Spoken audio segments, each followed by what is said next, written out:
Welcome back to the Adventure Athletes podcast. I'm Emmelia Potts, and today we are speaking about everything endurance with a little bit of mental health.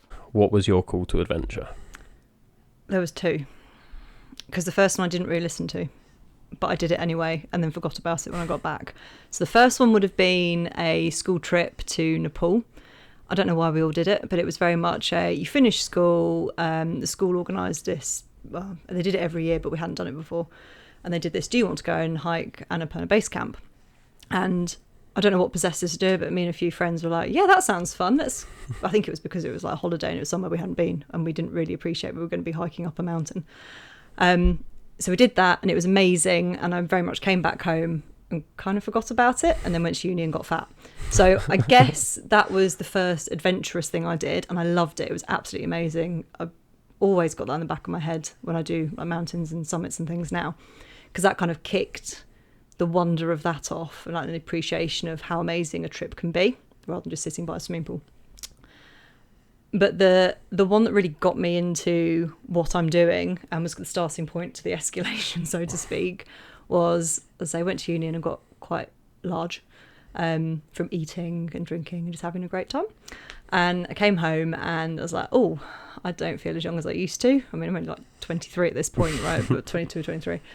So I don't feel as nimble as I used to, and I've obviously put on some weight and I don't feel great. Like, what can I do? So I went and started working back at the racing yard where I was before uni.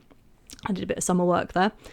But the main thing was going to a gym in Maidstone where I lived at the time called Bob Prowse, and it wasn't your standard leisure centre. It was kind of like what you've got downstairs, really. It was very much like, functional training, actually utilising your time, proper training, not just standing on a treadmill, which was all completely new to me. And I don't know why I went there, but there was just something about it. It was cost effective. The people were really nice when I went and visited. And long story short, I ended up falling in love with this place. And I was there for about a year to start with, before the first call to adventure, as you're saying, came. So the owners of the gym at the time, Paul and Ian, they ran an obstacle course, or got together an obstacle course race group every year just to go and have a laugh, everybody rolling around in the mud and just basically bullying each other because nobody was particularly good at it. So it was a bit of a mess. And we all went. There was a massive group. It was about 50 of us from the gym. We all went, and I just remember being stood on the start line. I don't know why I signed up. I think I was slightly coerced into it, to be honest. I was a bit like, oh, it's a new gym. I should probably make some friends. So let's go. What's the worst that can happen? So they trained me up. I went to this race. I remember just standing on the start line and going, what am I doing here? This is ridiculous. That's a hell of a wall that I've got to get over. And I'd never climbed a wall in my life before. And then I'm looking the other way and there's fire that you had to jump over at Spartan at the time. I've got to jump over fire and there's a rope climb behind the fire and there's that wall. I'm thinking, what am I doing? This is actually quite scary. And it was all the guys and girls around me and we all just supported each other. And the whole thing was, I can still remember the whole trail race. It was absolutely brilliant. And it's just one of those things where I got to the end and I did things that I'd never done before with the support of these people. And I got to the end and just thought, I need to do another one of those. That was incredible. Like the adrenaline and the feeling of achievement and self-accomplishment, I just felt great. And everybody at the end was having whatever drink Spartan gave you at the end to say, well done at that time. I think it was a beer or something. And we all just sat there and we were congratulating each other and it just felt amazing. And I was part of this community and I'd done something really cool. And then I signed up, that was a 5k, and then I signed up for a 10k the next week because I just got hooked. Like that was it.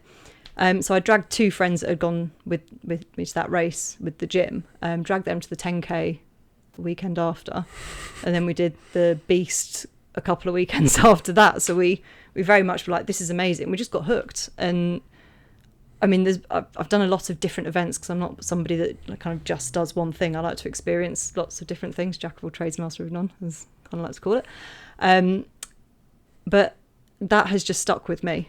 And it's just, ever since then, it's just escalated. So I would say that one event and that gym are very much the reason why I do the crazy / some people think stupid things now. And that one event just really instilled some confidence somewhere. Yeah. And I think if I hadn't done that event, I probably never would do any of these things that I've ever done or meet any of these people that I've met along the way.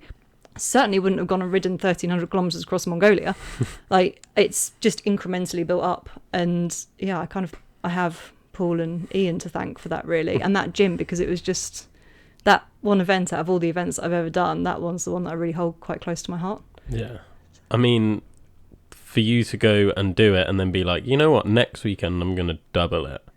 Like, that's quite the escalation. Like, yeah, it was a bit. But I think everyone has, I don't know. I mean, we're all kind of floating around on this planet looking for a purpose, I guess, or a feeling or something. You know, a lot of people kind of go along the navigated road of, have children, get married and all that sort of thing.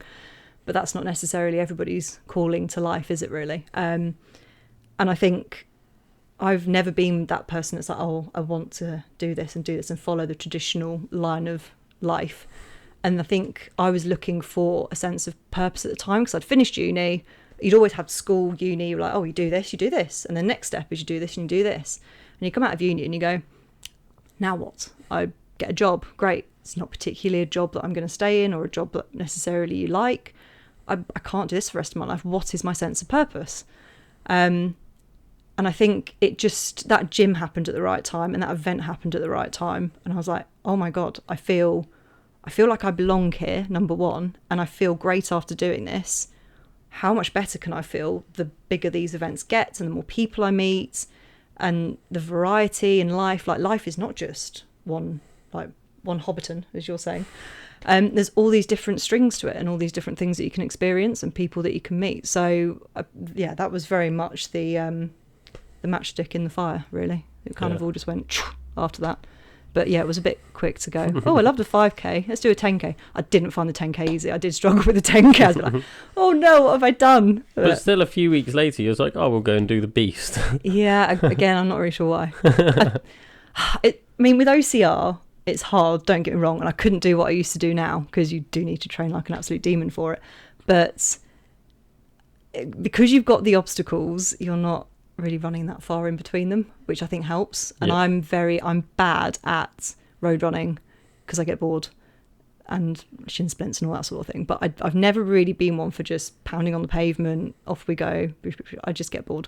So having that division between stretches of running, and it was on like muddy paths and it was a bit more interesting, and you had chucked in a river halfway and it just broke it up a bit. So I think that helped with the increase of distance. It's like anything, isn't it? You break it down into its different sections. You never think of a 25-mile marathon or whatever going, I've got another 15 of these to go. Do you kind of break it down and you go, I've done one, right, next one. You break it up into its smaller sections to make it more manageable. But it did all take off quite quickly after that one event. It just went, but yeah, I would say that was probably the one event. That's the one that sticks in my mind anyway. But talking about you were saying about how it escalated because it was like I found my purpose. I felt good afterwards, and I was like chasing that feeling of, well, if I'd go bigger, it feels better, right? But like alongside that, you've got but the lows are also lower. Like, is that something you found along the journey as well? Yeah, definitely. I'm sure you find the same thing with your ultras. Yeah, the lows can be pretty low, but I guess that's because you've almost sacrificed more and there's more pressure. I think that's what mine is anyway. Like if I'm ever having a low moment in a race or an event or whatever it could be, hiking up a mountain or whatever, and I start struggling, which inevitably you do because we're all human and you're going to have a bad day or an injury or whatever, something might pop up, it just happens. I sit there and go, oh my God, I've put how many hundreds of pounds into this thing, how many hours, and mine's always I sit there and go, oh God, if I don't finish this, that's a lot of money and a lot of time that I've spent on this thing. And that's like, we've got intrinsic and extrinsic motivations, haven't we? But those are two things that really push me through, because I haven't got loads of money and I haven't got massive amounts of time in between work and various other things. So that kind of spurs me to finish, aside from the feeling good at the end and the bragging rights and I'll be able to have 5 Dominoes at the end of this because I've burnt however many thousands of calories. But yeah, the lows can be a lot worse, but I think it's just because of the pressure we put on ourselves a lot of the time.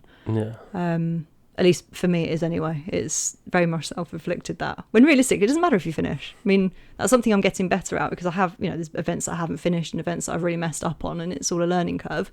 And I think once you get your first DNF, you realise, oh, the worst that happens is I just don't finish. And yeah, it sucks that you've not wasted, but you've spent this money and this time doing this thing and you've not finished it, and you can't go home and go, I'm amazing, I've done this.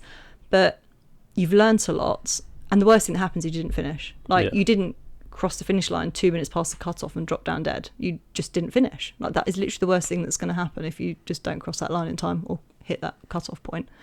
I think once you've done a couple of them and you've made an idiot of yourself, or you've let yourself down, or you feel like you've let everyone else down, even though everyone else doesn't really care, to be honest, I think you realise that actually it's not hugely important if you finish or don't. It's actually the journey getting there that's quite important, because that's what makes you who you are at the end of the finish line. It's not the race, it's getting there. And it just takes the pressure off a little bit. And I think that's basically what experience is. I think once you've been through the mill a few times in whatever event it is, and realise that you are allowed to fail, doesn't make you any more or less of a human being. It's it's okay, and you just go again. Once you save the money up and found the time again, you just have to go again. It's just one of those. So I think it's a pressure thing a lot of the time. How do you sort of deal with it when it crops up mid-event? Not the post, I haven't finished it, or I didn't do as well as I wanted. The more I'm really struggling right now, I'm at the lowest of the lows, because it's so easy to give up at those points. It's very easy. So it's usually the people around me that get me through. Most of the events I've done have been solo, or I've started off solo and been very much right, keep in the zone, you've got this, it's fine.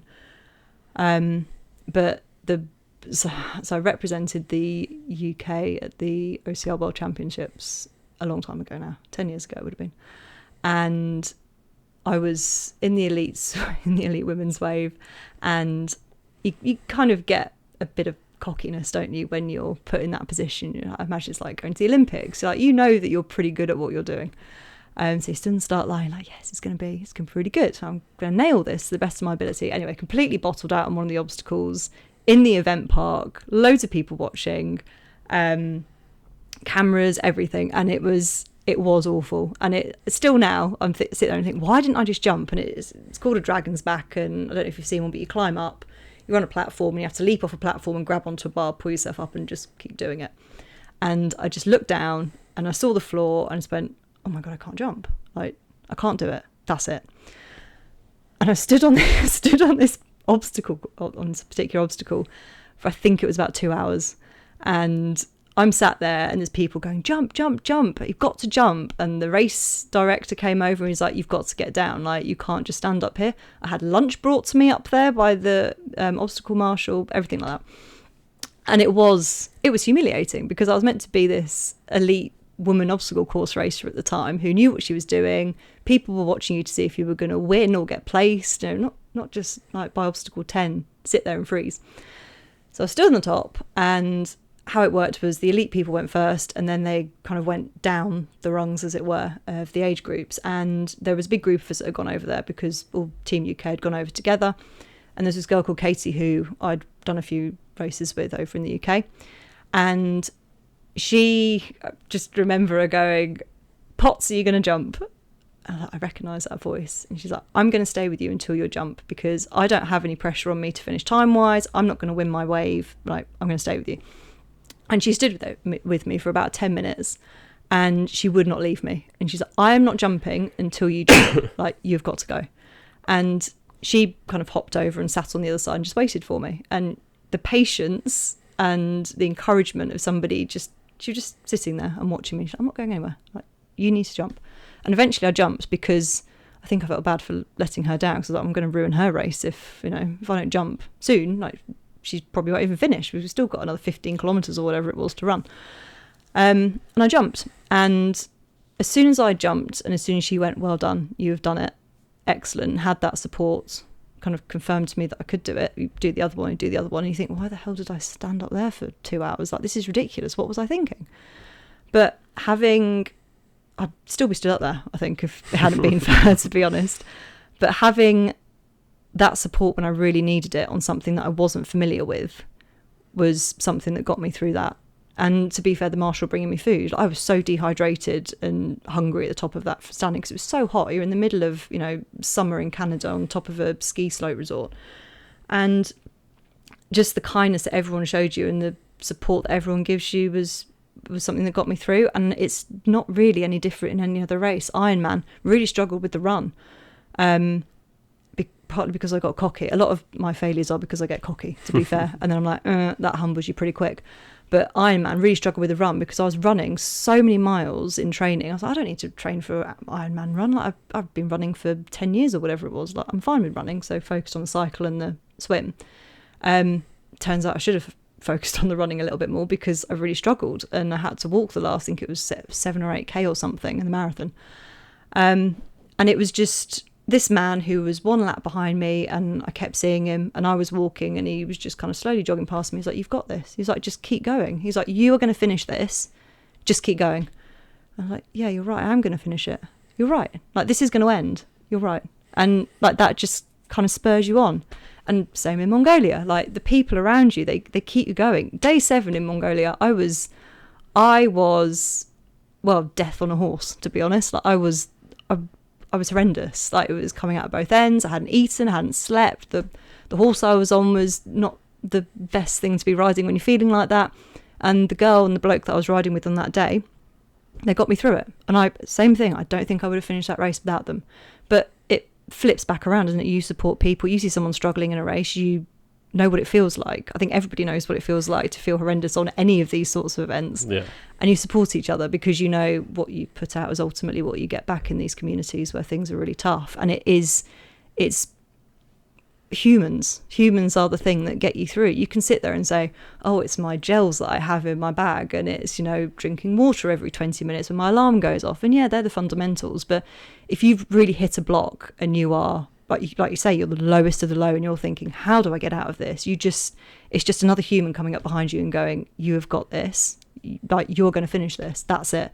And if you need something else, like you do need a jelly baby and they've got a jelly baby and they chuck a jelly baby at you, then great. But it's the human comradeship that really gets you through these events, I find. And that's what you can't rely on it because you might be on your own in the middle of nowhere on some races, but it really does help having somebody just come up behind you and just give you, put a hand on your back and say, you've got this, you're going to finish it. Like, you are amazing for even trying this. It's just that little pick me up, isn't it? But yeah, humans are what get you through. And I still maintain that humans are the worst things in the world, but they're also the most amazing things. Like we really are. We're a tale of two halves.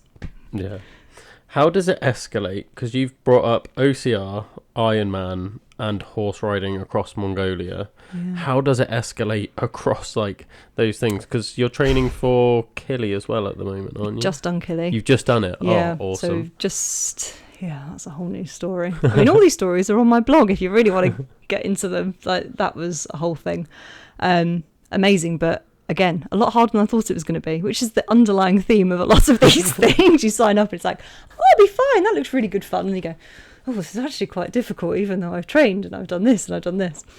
The escalation is... They just seem to be so different from each other. That's the thing. Yeah, they are. So I'm very much somebody, I have a bucket list, right? So I have a book at home because I'm really cool. And I've probably had it since I was about 19 and I'm 35 now. And whenever I want to do something or I see something on, I mean, it wouldn't have been Instagram back then, in a magazine or an interview with somebody, I write it down if I think it looks cool. And I'm like, oh my God, I want to try that. That looks amazing. Let's give that a go.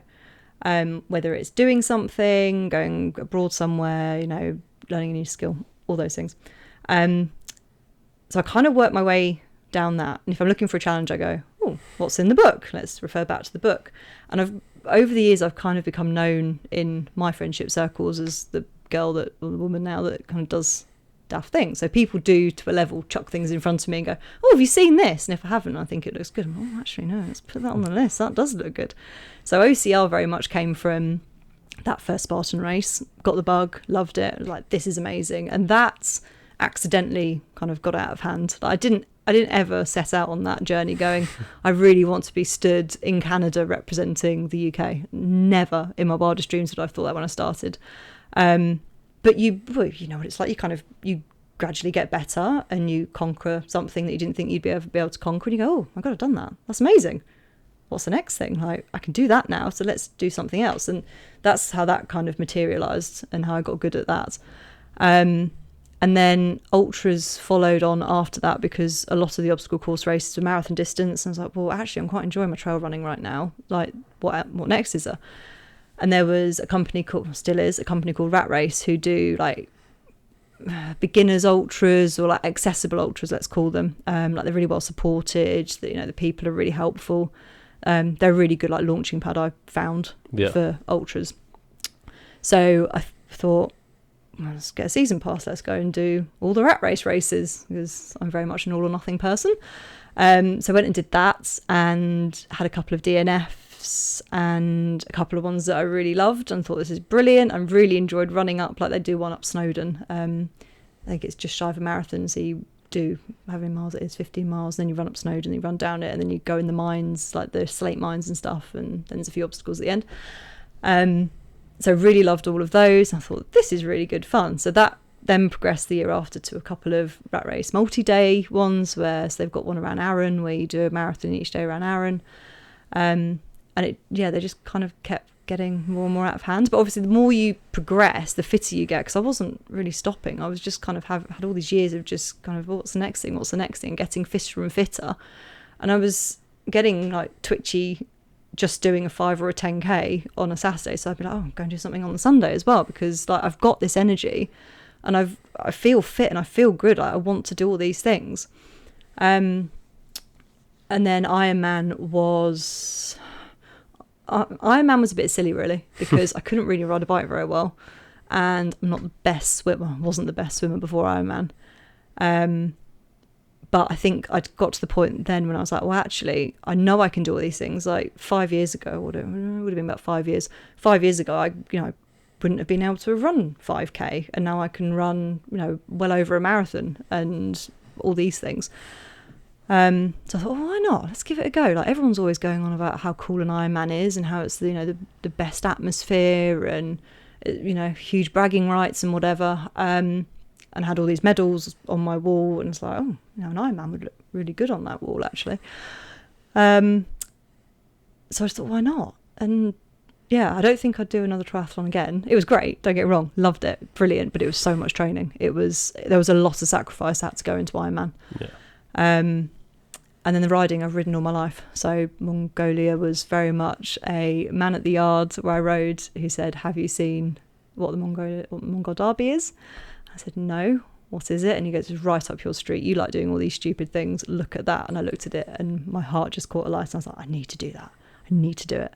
And yeah, it took a while to save up. So I carried on doing my running and whatnot in between when I saved up for that. And then the mountains is because my partner wants to get involved in things. And he doesn't want to go and run ultras. He doesn't want to do Ironman, and he's certainly not going to get on a horse. So it was like, well, what can we do together that's kind of like a middle ground that I'm interested in, that is kind of achievable for you as well. So we'll go climb Killy. To be fair, in my defence, so we did Fuji the year before, and I was like, oh, it takes 2 days to do Fuji. It's a good entry level like summit, and it'll get you used to doing mountains before Killy. And he's like, no, we'll do it in a day.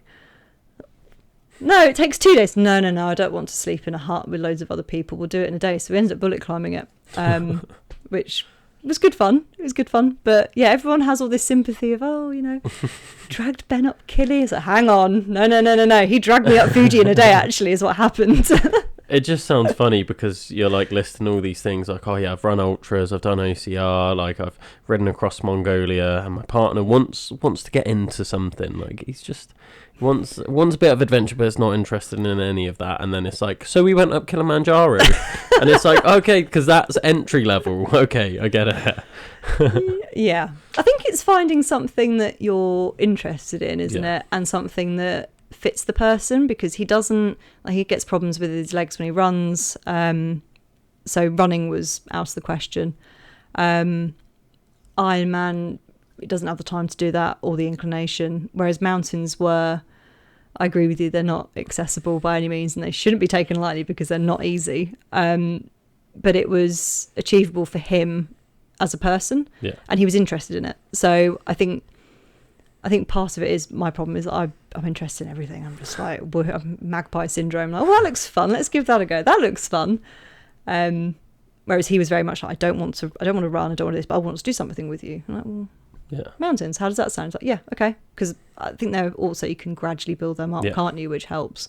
Whereas you say to somebody, oh, let's do an ultra, they're like, well, no, let's not do that. And actually, you build it up with a 5 and a 10K, and like, you know, you progressive overload and everything. You gradually get longer. But I don't know, just mentally for him, he was like, yeah, mountains, that sounds, let's do it. I was like, right, brilliant, let's go. Let's harness that one while you're keen, let's book it. This is what I try and tell people, because so many people are like, I don't like fitness. And it's like, whoa, now, like, there's a lot to fitness. Like, are you talking like, I don't like running? Fair enough, not everyone likes running. Or are you like, I don't like going to the gym? Okay, also fair enough. But what is it that you do like? Like, do you like rock climbing? Do you like, I don't know, like surfing? Do you like swimming? Like triathlon? Like, there's so many different avenues. It's like everyone's going to find something that they like within the term fitness. Because, like, what does fitness even mean, really? Yeah, exactly. It's so broad, isn't it? That's the thing. And I think people associate fitness, especially in this day and age, with, like you say, you gym people on Instagram, and they see them, you know, either in the gym for an hour and a half or whatever and eating chicken and broccoli, and they go, oh, that looks miserable. Why do I want to be fit? That looks horrendous. When realistically, fitness to me is seeing something, going, that looks fun. I want to learn a new skill, or I want to do something new, and still eating Domino's on a Friday or whatever. Like, fitness to me isn't going to the gym every day and slogging my guts out and then just eating vegetables and chicken. But I agree. I don't think many people realise that it is actually accessible to a lot of people. And there's so many sports. And it doesn't even have to be a sport. You go and do Zumba. Go and do a Zumba class. Still fitness. Like, as long as you're moving, it's something, isn't it? Yeah. But I think people blur the line slightly, don't they? And they see social media and they go, well, I'm not doing this, and I'm not doing it properly, so what's the point? I'm going to fail at it. I just don't try. Which, people shouldn't. Everyone was a beginner at one point, weren't they? You've got to give it a go.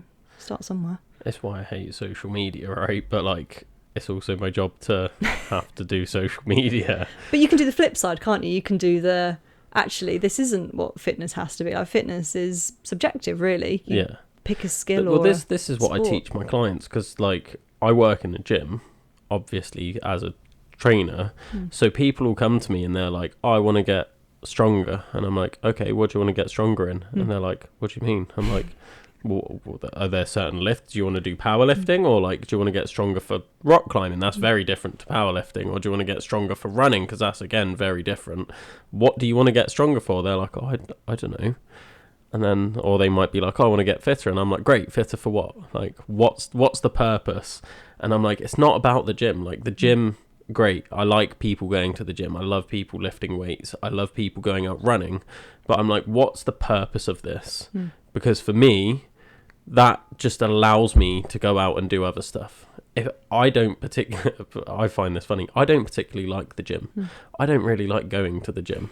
I'm in a real lull with training where I'm like, I just don't want to be here. I'd rather be out in the mountains, but this is going to let me spend longer days out in the mountains, so I have to do it. But there's a reason for it. I'm like, whatever adventure comes my way, similar to you, like, I want to do everything. So if someone proposes something to me and it's like, oh, we've got 4 weeks to go and climb Killy, I'm like, cool, I can change my training for the next 4 weeks and I'll be ready. Like, I'm at that level. Or it could be like, oh, I want to go, like, do you want to go do a high rocks with me? And I'm like, cool, yeah, don't need to train for that, I'm ready. Like, we'll go do it next weekend. That's fitness to me. Is like, I just want to be ready to go out and enjoy life.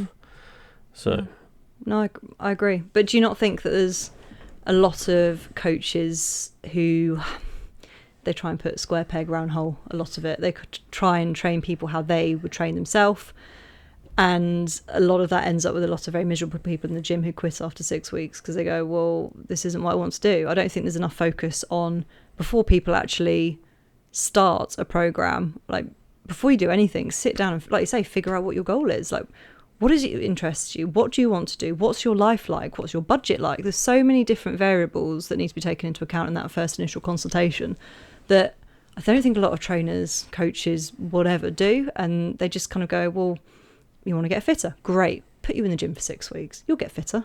Okay, great. But they're not achieving much. What is the end goal? What are you working towards to keep them motivated? Because otherwise people are just going to go, okay, well, I'm fitter now. Great. I'm not going to come back for 3 weeks. And it doesn't work like that. Whereas if you've got a goal to work towards, then you're more likely to carry on. Yeah. But I don't think enough. That's my gripe with the fitness industry. I don't think enough time and effort is actually put into that initial consultation and like life audit, as I call it, of, well, hang on, what are you interested in? Like, have you actually explored what you want as a client before you've even come to me? And I think a lot of people genuinely don't know either, because like they don't know what's available to them. And I'm like, a lot of the time I'll be like, well, like I said, like, oh, you want to get stronger? What do you want to get stronger for? They're like, I have no idea. Yeah. And then I'm like, well, why do you want to get stronger? And if they're just like longevity and things like that, I'm like, that's great, but like, let's try and link it to something. And I'm like, we don't have to figure it out now, but while you're training with me, let's try different things. Like, maybe you want to like start lifting weights and doing like squats and bench deadlift, and you really like that, and it's like, actually I want to do some powerlifting. I'm like, okay, cool. It might be like, I really don't like that, and it's like, oh, have you tried running? No, I haven't tried running. Like, let's give running a go. And you'll hate it at first, because everyone hates running at first, but you might start liking it. And it's like, okay, cool, yeah, like, we'll give it a try for 12 weeks. And it's like, okay, or you don't like that, do you want to go try OCR? Do you want to go try a different sport? Like, and we just try and figure it out.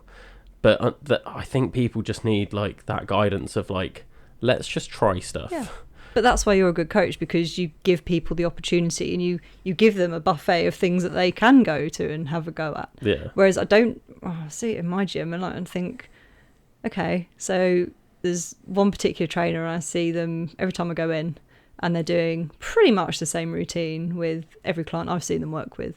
I sit there and think, I wonder if this person's actually asked this client if or what they want to be doing, and if they want to be in a gym. I don't think they have. I think they've just gone, well, it's somebody that's come to me in the gym, they must want to work out in the gym all the time.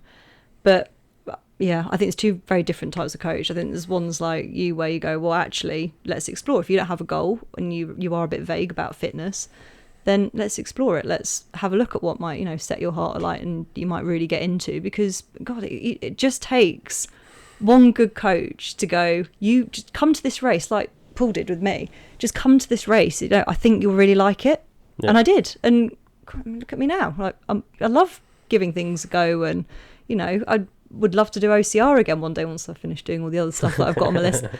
But I think it just takes one coach like you to go, try this. I think you'll like it. I've spent enough time with you now and working with you, and I've listened to you. Listening, that's the thing, isn't it? Listening to your clients.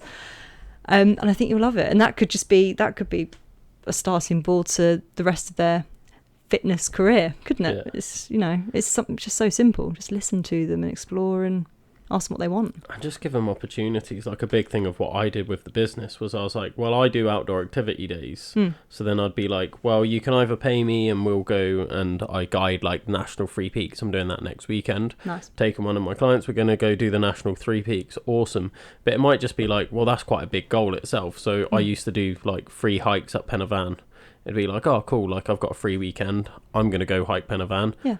Anyone want to join me? Put it out to the whole gym. I'm like, if anyone wants to come, free, like, we're going to walk up a mountain. I'm not going to charge you for that. Like, just rock up and we'll do a walk together. I'll stay with whoever's, like, struggling, and then we'll just work our way up, and you'll get all the support. I'll bring all the snacks, the first aid stuff. Let's go out and do it. And it's like, okay, cool. And then another time we went to Ninja Warrior. Love it. It was like, awesome, like, let's go do Ninja Warrior. Like, you've never done Ninja Warrior before. I was like, bring your kids, they might like it. Awesome. We had a wicked day. But it's just not just like, because everyone in the gym, and I get it, because that's what they love doing, is they're like, I love being in the gym. So like, people are coming to train with me, so they must also love being in the gym. And it's like, they don't. Not necessarily. Well, especially if it's somebody that's not got the experience. It's one of those, isn't it? I do enjoy the gym, but I think that's very much because it's come from Bob's when I was younger. So I don't just go and like do your generic, oh, I'm going to do 3 sets of this, and then I'm going to go do 3 sets of that. I do mix it up a bit. But there's a lot of people, like you say, that are kind of, I feel they're in the gym because they feel like they have to be in the gym. Yeah. And you do see them there for a couple of months and then they vanish. And you think, I wonder if it's because this just wasn't the place for you, or you were spending too much time here and you actually needed to be out doing something else a couple of days a week. Like, variety is the spice of life, isn't it?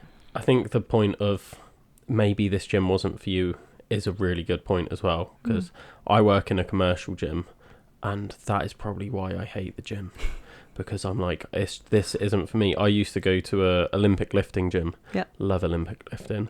That gym was unreal. It was in a really disgusting basement. Yeah. It was basically in the basement of an abandoned pub. Nice. And it was like the gates were all graffitied. You'd drive up and you would not know it was a gym.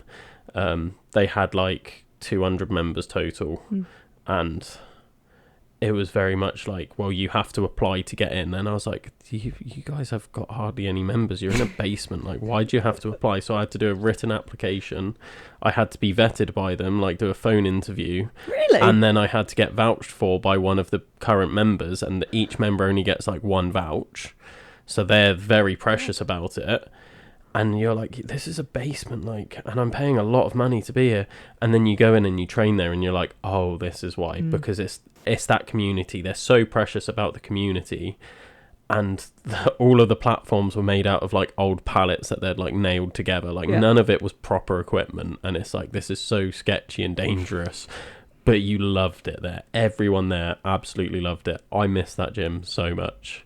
They had like their own home built sauna as well, and sometimes you'd see the owner of it just like smoking some sausages in the sauna and things like that, and it was amazing. But it was so like, this isn't, you take someone from a commercial gym there, they'd be absolutely terrified. Yeah.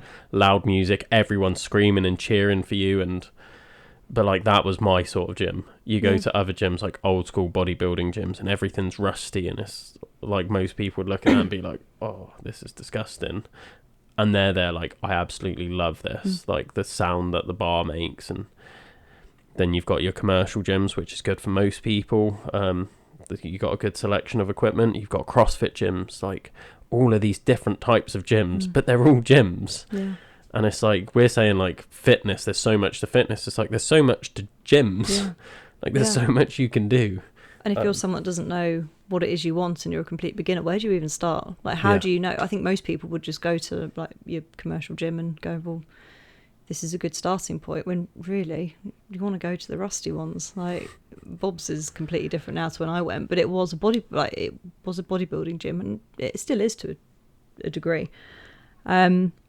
But you're right, it was people weren't lifting with plates on a bar, they had chains on a bar, and I was like, what is going on here? I've never seen this before.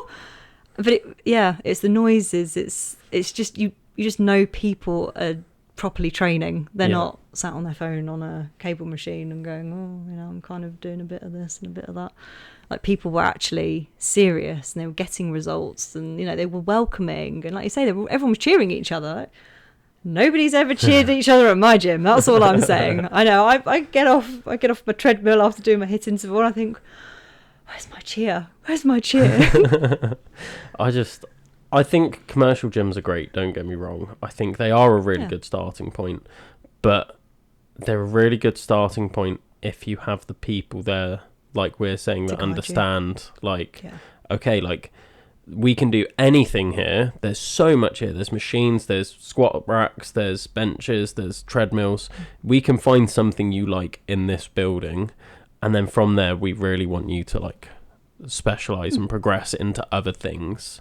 But like, a lot of it is just like, well, this is how you build muscle. And then I get caught training in the gym, and I've had people come up to me being like, can you not drop that barbell? And I'm like, I've just snatched my body weight.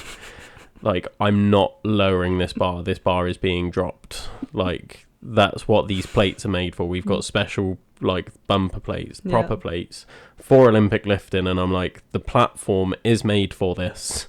Like, I'm going to drop the weights. But, like, But then it's also why people then get attracted to my training, because they'll see me train and be like, oh my God, that's different from everything I've seen. Why is he like jumping about the gym and throwing weights around? And like, I'm going to go ask him questions. And I'm like, awesome. Like, you're the sort of people that I can guide and talk to and be like, try these other things. I saw someone in the gym the other day with a like finger training thing, so he's loading up weights and he's got a little edge that he's picking up, and I'm like, I've never seen people do this in the gym. I'm like, I've got these at home. And I went over to him and I was like, oh, you training for climbing? He was like, oh yeah, do you climb? And I'm like, yes.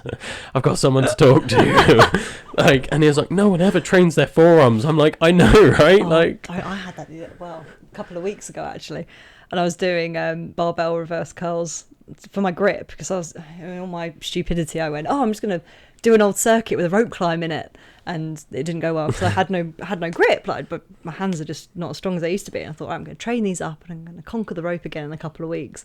And the same thing, somebody came up to me and goes, are you using that as I'm doing my sets? Yes, I am. What is it you're doing? And I explained to them, forearms, grip strength. Oh, that's important then. It is, depending on what you want to do. Yes, it is. Yes, but you could tell this bloke was looking at me like I was a complete alien. What are you doing with that belt, that barbell, curling it in your hands? It's like, that's not normal. You should be bench pressing that, or shoulder pressing it. What are you doing? Yeah. But it's education, isn't it? And unless you've got a coach or just somebody in the gym that's willing to walk around and say to somebody, well, what are you working on? Do you want to try something new? It doesn't have to be someone you're paying. Yeah. People are just kind of funneled, aren't they, a lot of the time? And I think that's quite sad. But yeah, there are great coaches in commercial gyms. I've had a couple, and they never really stay there very long. I find those the only thing. They tend to move on to different pastures. But yeah, they do exist. Definitely exist. But it depends what you want, doesn't it? Yeah. The best coach in the world might not be the right fit for you. It's horses for courses. Yeah, it would be like hiring like Usain Bolt's sprint coach to be like, oh, how do I run an ultra marathon? It's like, he's an amazing coach, clearly, but like, he's not an amazing coach for what you want. Exactly. And that's also part of it, and it's why I'm never offended when people like ask me about training and then they go sign up with someone else.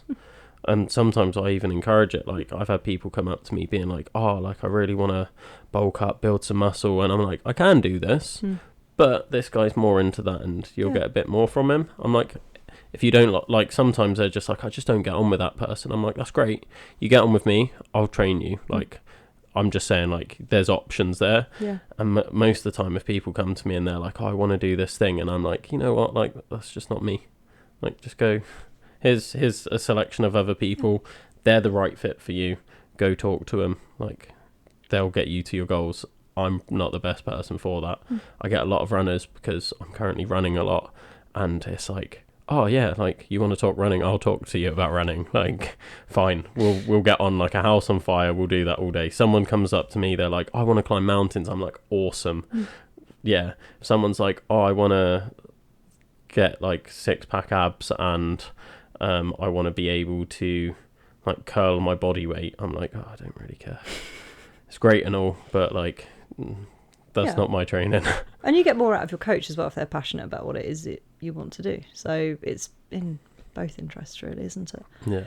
But yeah, I agree. I think you need to find your niche, don't you, in particular? And that's not being in the gym for everybody, is it? It's it's one of those. I do find people tend to fall into one category or the other. It's either the aesthetics and the I want to look good and lose weight, or it's the I want to do stuff and this is what I want to do, and kind of pick your path as well. I've never really been the I want to be skinny and have a 6-pack, though sometimes it happens because you're doing this. So it just depends. It's a lot of like what adventure athletes for me is, because like I've got all the knowledge of this is how you train and this is the physique and the strength building, and then it's like, but this is adventure. And I'm just like trying to smash the two together, and they're like the opposing ends of a spectrum in my eyes. Like, I think athletes, I think structure, training, science, data, and then I think athletes, and I'm like old bearded men with really weathered faces sailing across the Atlantic to go discover new land, and it's like there's no planning to that. It's like we're going, whether you like it or not, we're probably not eating enough. We haven't done any training. We're just drinking like fuck. And I'm just like, let's make the two happen. And there's some middle ground, but it's like, it's a real dichotomy in my brain where I'm just like, these are the opposing things, and I just want it to work. But they do. I think they can, because I would say that a lot of the races I say a lot. I think there's been about 3 in my lifetime, but the 3 races that I've not finished in my lifetime, they have been, training has been on a whim and a prayer, and it's been very much the old man rowing across the Atlantic approach to the whole thing. And just kind of it'll be fine on the day, and it was not fine on the day. Whereas I think having that experience where you are the old man in the boats and then going, oh, maybe I do need a bit more structure actually, and going back and going, how could I have actually made that adventure in the boats a little bit less hairy? Well, like you say, structure. Go back to basics. What is it that I was lacking in X? It could have been something as straightforward as I wasn't eating enough. Like you just don't know, do you? Strip it down, go back to basics, do an evaluation, but the two, I think the two do kind of play off each other. Like a lot of people go into extremes, don't they? A lot of people either go, I'm going to go and hike whatever and do no training, and it's fine because I'll just do some walking, you know, I'll buy myself a great pair of boots and off I go, woohoo. And then you've got the people in the gym who are like, I don't ever want to climb a mountain. I want to look great. I want to have 6-pack. You know, I want to be, you know, look great, really. That's my thing. But I think the two... Well, it's basically what you train. The two can... Like, you teach people to do adventure in a structured manner. So it's the two... It's a hybrid. It's both of them in a way. Literally what I do, but I still struggle with the idea because, like, when people talk to me about, like... I find it funny. I'm like... I hate my watch. I hate my smartwatch. I hate Strava, but I love it at the same time because I'm the coach that loves data and I'm training you, and I'm like, I want all of your data because that's going to help me with the sports science and the planning, and I get so much from that. Yeah. But at the same time, hate them. Get rid of it. Yeah. And then I'm like, but I can't tell you to have it and not have it. Like, we're either tracking it or we're not. And I think that's where it is for me, where it's like, I think... in a way, I can't remember who I heard it off. I think it was Kipchoge, actually, whereas discipline equals freedom. And I spent a lot of time thinking about that, where it's like, I can go and do those adventures because I have the structured training. And I've built that over years. But then when it comes to the adventure, I can fuck everything else off. Yeah. And that's a big part of it. But I really struggle with the structured side, if I'm honest. For me personally, I'm like, I hate the structure. But I coach you in a very structured way. How I coach and how I train is very different. But is that because you know your boundaries? Whereas I feel like I know how late I can leave something to start training for it, for example, and I do. Like, I'm not somebody that sits there and goes, oh, well, if I was teaching a beginner to do an Ironman, I would probably say, probably going to need a year to like properly learn to swim, properly learn to cycle, and then start stitching it all together and then get to the distance. Whereas I did it in 6 months. So I knew what my limits were, and I knew how hard I was going to work, and I knew that I was probably going to push myself too much just to try and get to that finish point. But I also wanted to have a nice Christmas. So it's like, whereas I think if you're training somebody else, you can't get into their head. You don't know how motivated or disciplined they're going to be in that last 6 months. So you kind of, you build in a buffer almost, and structure is a lot of that buffer. You want to give them reassurance. You want to make sure they finish. There's a lot of pressure with somebody else's training over yourself as well. Yeah. It's a completely different ballgame, really. I think I definitely used to not know my limits, and like my first ultra I didn't train for at all.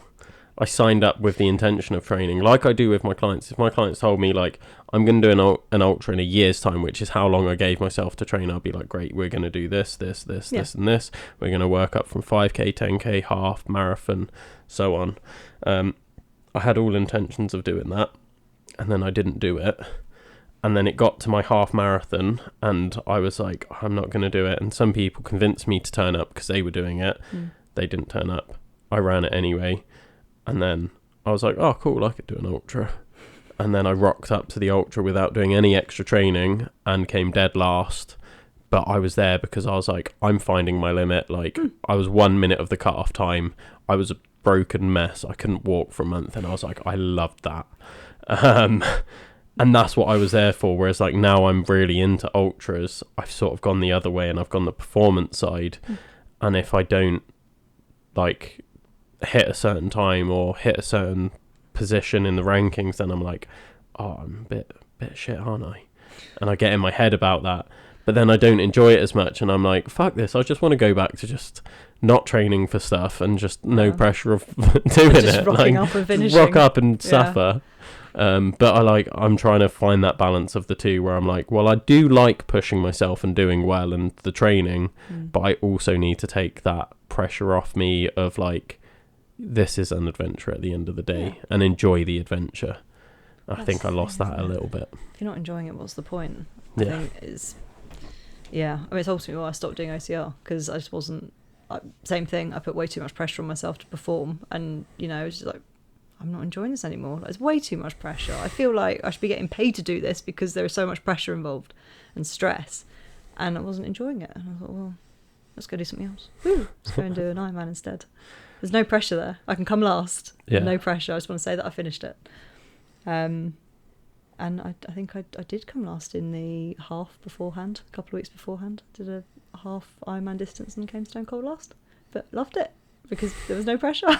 So it's finding the balance, isn't it? I think it's. Do you find now that you've done all of these things, that when you sign up to something, there's that expectation of others that you are going to finish and that you are going to do so well at something, even if it's new to you? Yeah, there's a lot of, oh, you'll be fine. That's usually the comment I get. Like if I do voice, which is very rare, if I do voice, or actually I'm a bit nervous about X, or there's a possibility I might not finish this, it's always met with, you'll be fine. What are you talking about? You've done this and this, you'll be fine. And it's like, yes, but I did that particular thing 5 years ago, or 10 years ago, or however many years ago it was. So I might not be okay, because I might not be as fit. I might have trained for something completely different, and like you say, I've just decided to go and do this random side quest. There's definitely an expectation, I think, not that people would admit it, but you can just tell by the language that people use when you say you voice something or a concern. It's usually met with, you'll be fine, what are you worrying about? And it's like, well, yes, ultimately I will be fine. Like, I hope that I'm not going to like suddenly collapse on the floor. Chances of that happening are pretty remote, but I am worried that I might not finish, or I might not do this. And like, they're genuine concerns. Like, shouldn't frown up with people because they're worried about not finishing.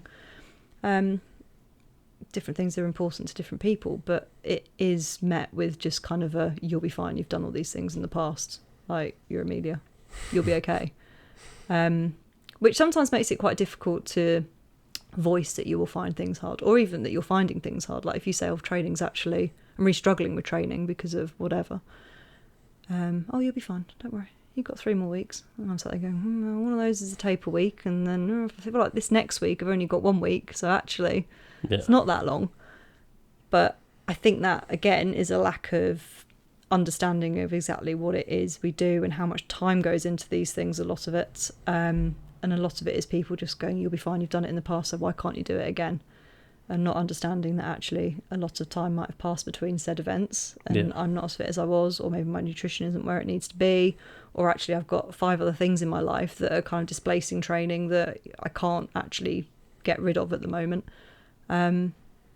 So it's quite nuanced, isn't it? There's a lot of things that play into training and whether you're going to finish a goal. Yeah. But it is usually just summed up by other people on the outside as, well, you'll be fine, you'll be right. Which is quite disheartening. I'm actually going through a lot of that myself right now, so I think it's quite funny that you've brought it up like that, because last year I did the 6 ultras in 6 days. Which are looking amazing. Lovely. Yeah. Look at those. The wicked display. Love that. And then, so I did that, and I carried on that trend throughout the rest of last year. So before last year, I'd only ever run 3 ultras in my life. Suffered on all of them. Last year, because I'd signed up for that, I put a whole year of work in. I did 24 ultras last year in total. So I was like committed, and I absolutely loved it, and I was performing really well. And then I was like, right, I'm going to sign up to do my next challenge, which is 4 weeks time. 300 milers back to back. Events, or are you planning the route? So they're all event routes, same as I did the 6, because they're usually over 6 months. So rather than doing them over 6 months, I was like, well, I'll do one of them as the event, and the others I'll do the course, but I'll go do it on my own with my crew. We'll just go off and do it, and we'll just do it back to back, knock them out. So I'm doing the same thing this time with the 100s, and I was like, I'll actually go and do one of the 100s just as my first ever 100 before I go and do 3 of them back to back.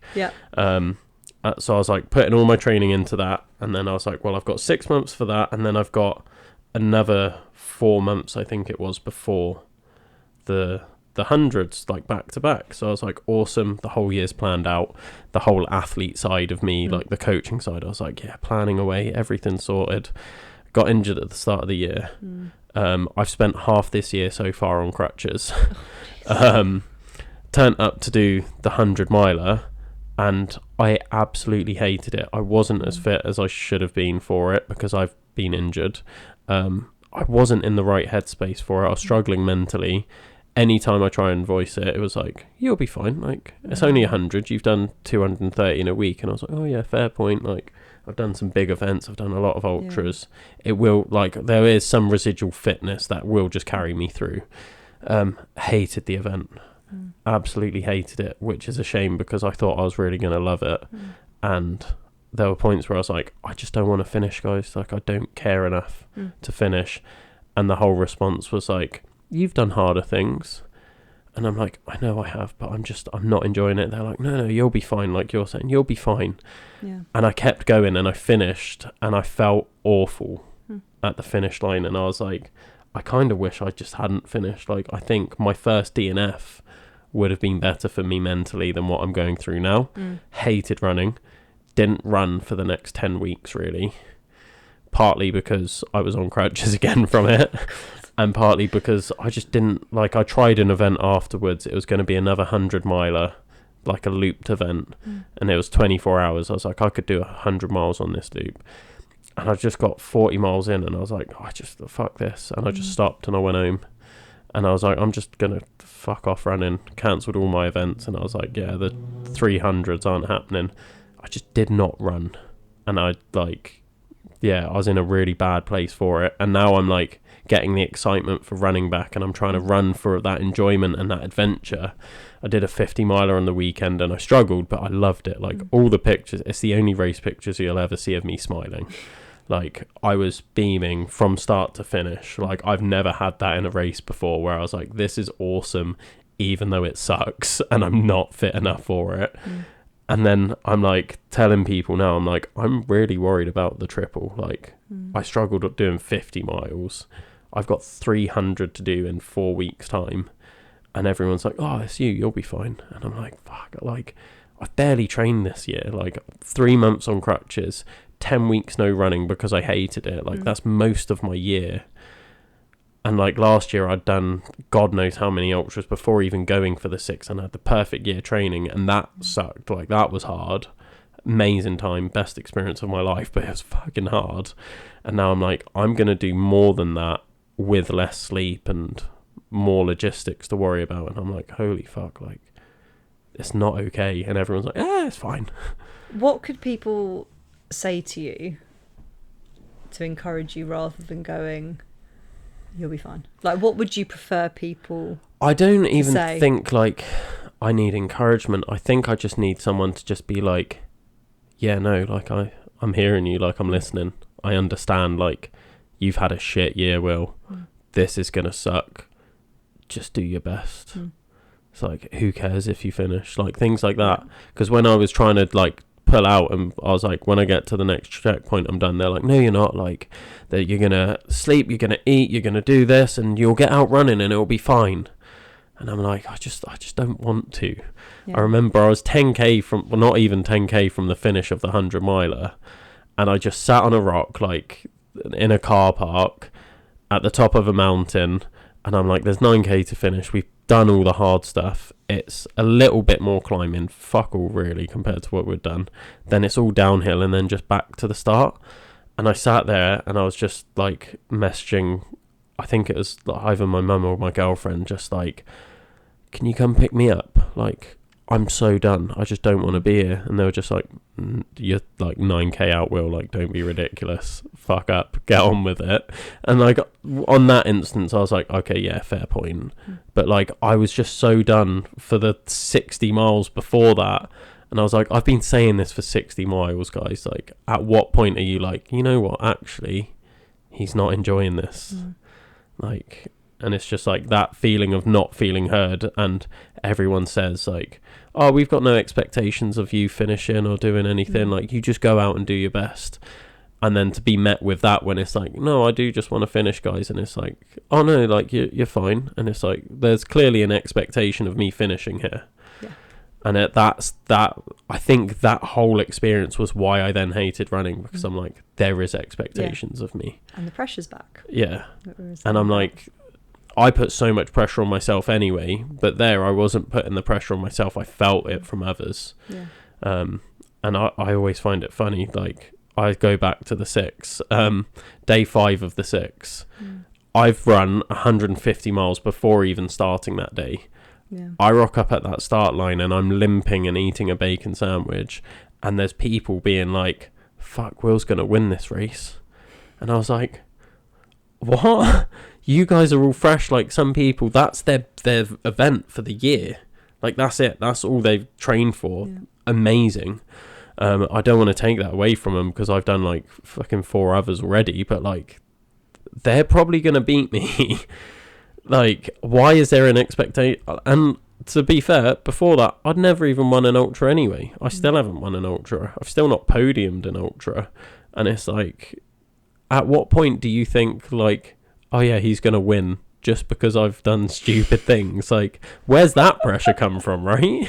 I love that. Why do you think I'm going to win just because I've done stupid things? That sums my life up as well, to be fair. It's true though, isn't it? Like, people look at you and like, say you signed up for an Ironman again, and it's like, people are like, oh, you've run ultras and you've done this, like, you could win this. And it's like, no, what? I absolutely can't. And also, I have no interest in it. Yeah. Like, I do things because I want to experience it, and I want to finish, and I want to say, I've done that. Like, that was cool. What's the next thing? Not because I want to win. Tried that with OCR. Horrendous. Worst year of my life.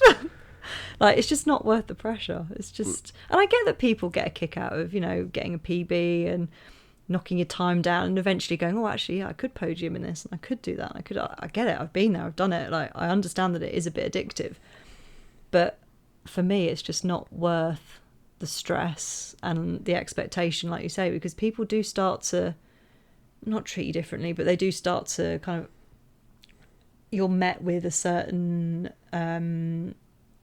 lack of sympathy, I think, is the thing. It's just like an expectation of you. Yeah, but when you do need help, or something as something as simple as, actually, I just want somebody to give me a hug and say, it's going to be hard. Like, you are doing something really difficult here. Like, you will be fine, but we are here. Like, if you need to text us, if you need to send us a voice note because you're crying down the phone, do it. Like, just do it. Yeah. But it is always, you'll be fine. You've done loads of these things before. What's wrong? Yeah. And it's like, well, I'm a human. Like, you know, we all have peaks and troughs of mental health and everything. Like, if that happens during training or just before an event, it's a huge crisis of confidence. And sometimes you do just need somebody to pick you up and go, no, you're going to be okay, but I appreciate that you're struggling. What can I do to help? Yeah. What do you need from me? Like, and it's just that extra layer of support and not having the expectation that you're going to be fine, because we are only human. We do stupid things, but we are only human at the end of the day. Yeah. And part of that is struggling with things. And yeah, I think people that haven't experienced it necessarily do just presume you'll be fine because you've been through it before. But no, people have been to war before. They're probably not all right with doing it again. Like, you can't just assume people are okay because they've experienced something before. Like, it's one of those. That's a good analogy there. People have been to war before, still don't want to go back. Still not particularly happy if they have to go and do it again all the time. Like, you know, I get it's a certain type of person that goes and does it, but can't just assume they're okay all the time. It's just the same with any sort of endurance, really, whether it's someone's first 5k or someone's going to do a 100-mile. Like, people have a crisis of confidence somewhere along the line, and that's why it's so important to have a coach or a community of some description to kind of keep you trucking along. Yeah. And someone that understands you as well. People that actually understand what you need. So you don't just get oh, you'll be all right. Okay, great, thanks. I always tell people as well, like, when it comes to my events, I don't need help. Like, if I'm going to make it to the finish, I'll make it to the finish on my own. Like, if I need to.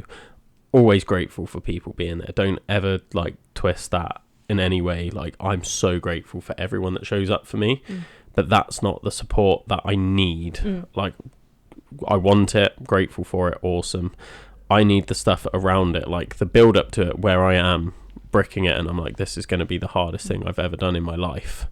Can I do it? Like, I need people to just listen. After I finished and I get the dip afterwards, I know I always get a really big dip after events. And I'm like, I don't need you to talk to me about the event. I just need to know that you're still there because you've got this event. Like, I go back to the 6th because it's my most recent one. And it's like, the finish line of the 6th was amazing. There was probably around 50 people that rocked up to watch me finish. And then I go home, and then I used to live on my own, and I was like, I'm at home for weeks on my own, in my own head. And like, all the buzz and excitement around that, all the people checking in, being like, oh my God, you're doing amazing, keep going. That's all gone. And it's like, I don't feel okay in myself. And I feel like people only care because I'm doing a thing. Once a thing's done, it's like, well, my value to them's gone. And I'm like, who am I as a person now? And I struggle with that. And it's like, but I know that's on me. That's not on them. But I'm like, that's the support I need, is I need you to just check in on me. Just message me being like, how are you doing today, Will? And I can just be like, you know what? I'm struggling. That's quite hard though, I guess, in this day and age, isn't it? Because we're all very connected. And I agree, like, it just takes a quick voice note of, how are you a week on from X or whatever, but everybody is busy, inherently busy, aren't they? And it's like, if you did that with every single friend or client or whatever, reversed their coach, you'd be sending a voice note like every 15 minutes, I think. But I think it's realising what the expectation is from each person in your support system, isn't it? So if you've, I don't know, like your girlfriend say, like, if you say to her beforehand, you go, well, actually, when this is finished, I'm probably going to have a bit of a downer. Like, let's book things, let's do things, like, let's just keep me moving a little bit. So I've not just gone, oh, training, woohoo, buzz, bang, nothing. Yeah. And that's one of the things that, so with my coaching, that's one of the things with the whole holistic approach to everything is, you train somebody, before the training, during the training, the event. If you need to go to the event with them, great, give them support during the event. But how many coaches actually look after somebody mentally after an event? Because I completely agree. Like, I think most of the events I've done, completely in the same boat as you, buzz, everyone's giving you a pat on the back, woo, woo, woo, woo, woo. And then suddenly it's nothing. You're like, oh, normal life. I forgot how boring this was. Yeah. And that's why I go, what's the next thing? Let's go and find the next buzz. But I think unless you've experienced that, I don't think people appreciate actually what a downer it can be and how difficult it is to have that event, like someone doing their first 5K, let's say, and people go and support them. Well, okay, but then what happens at the end? Does your coach check in on you? Do they just go, well done, great, I'm at the race, you've done it, brilliant, contact me next time you want to do something? No, it should be, actually, I'm going to keep checking in on you as your coach or your spouse or your best friend, whoever it is, it's your support system, and go, right, what do you need from me? Do we need to go for a walk and actually make sure that you can still move? Do we want to go and do some hot yoga because you're probably a bit stiff? Let's go to the spa, or I suggest you go to a spa. Like, just do something. And just a voice note is. I do think coaching needs to be all the way through, and you do need to do a debrief and just make sure that said person that you've been training up until the event, you don't just disappear once the event's conquered and great, got my testimonial, off I go, woohoo, here's a picture of my person. Look after them afterwards, because if you've not experienced what we've experienced and you get used to it, it's harder even for us, even though we're used to it. That person that's done that event for the first time, it is quite shocking, the dip that you get after an event. It is quite scary, and I don't think people appreciate that until you've done it. And I wouldn't have wanted to have been on my own. I've always been quite lucky that I've had people around me to kind of not checking constantly, but you know, they know that you're not yourself, or like, oh, should we go and do something afterwards, the weekend afterwards, just to give you something to look forward to? And it's like, well, yeah, actually, because I don't really know what I'm doing with no training, because I ache everywhere, so I don't really want to go and do any training. Like, I'll go and do a quick mobility session or whatever, but I just need something to look forward to. And I think it's that having something, and people, whether it's paid help or just, you know, people lucky enough to have people in their lives, you need something to keep you going. I think it's the people aspect for me, because like a big thing for me is I work like too much. I know that, and my girlfriend's been great since we've been going out, but like prior to that, it was always like I come home, I'm on my own, and it's dead space, and my socializing was always events. Because otherwise it's like my socializing is work, and that's not really socializing, because like you're paying me to be here or things like that. There's that other motive there, whereas it's like my socializing was going to these events, and it's like, well, my big event's done now and I need some time off, and then it's like, well, I'm not socializing now, and that's like a real low, and it's just like, oh shit, like what's going on? But I think it's also like, obviously I don't have that expectation of everyone to always check on me post events. I think that was a part of the problem as well, is like maybe I did have that expectation in my head that people would, and I forget that people have got their own lives as well, because we're all the center of our own universe, right? So I think a lot of it for me is learning to then ask for help from people, is being like, okay, like you haven't checked in on me, but just to let you know, I'm struggling, like can we have a catch up? And most of the time people will be like, oh shit, I didn't realise, like, are you okay? Like, let's meet up. Because you're this person that does all these cool things. You're always okay. You're fine. Like, you run ultras. What do you mean? Of course I'll check in on you. I didn't realise you needed it. It's usually that sort of thing, isn't it? Yeah. And that just everyone's got everything going on in their own lives. Like, we often forget that everyone's lives is as complicated as our own. Yeah, exactly. And it is sometimes quite, I mean, I'm guilty of it. You know, someone voice notes you and you think 2 days later, oh my God, I've not replied to that voice note. So it's very easy to get wrapped up in your own life, really, isn't it? And sometimes forget. And I think a lot of people assume that because on social media, you know, you post a photo of you finishing an event and you go, oh, so glad I'd done this. It was hard. It was this, it was that, but I finished it. I think a lot of people, because of the way social media is, go, oh, well, they've achieved this great thing. They're fine. Their life's cushy. They're absolutely smashing life. What am I doing? And then it's like, they're fine. Compartmentalise that over there. They're okay.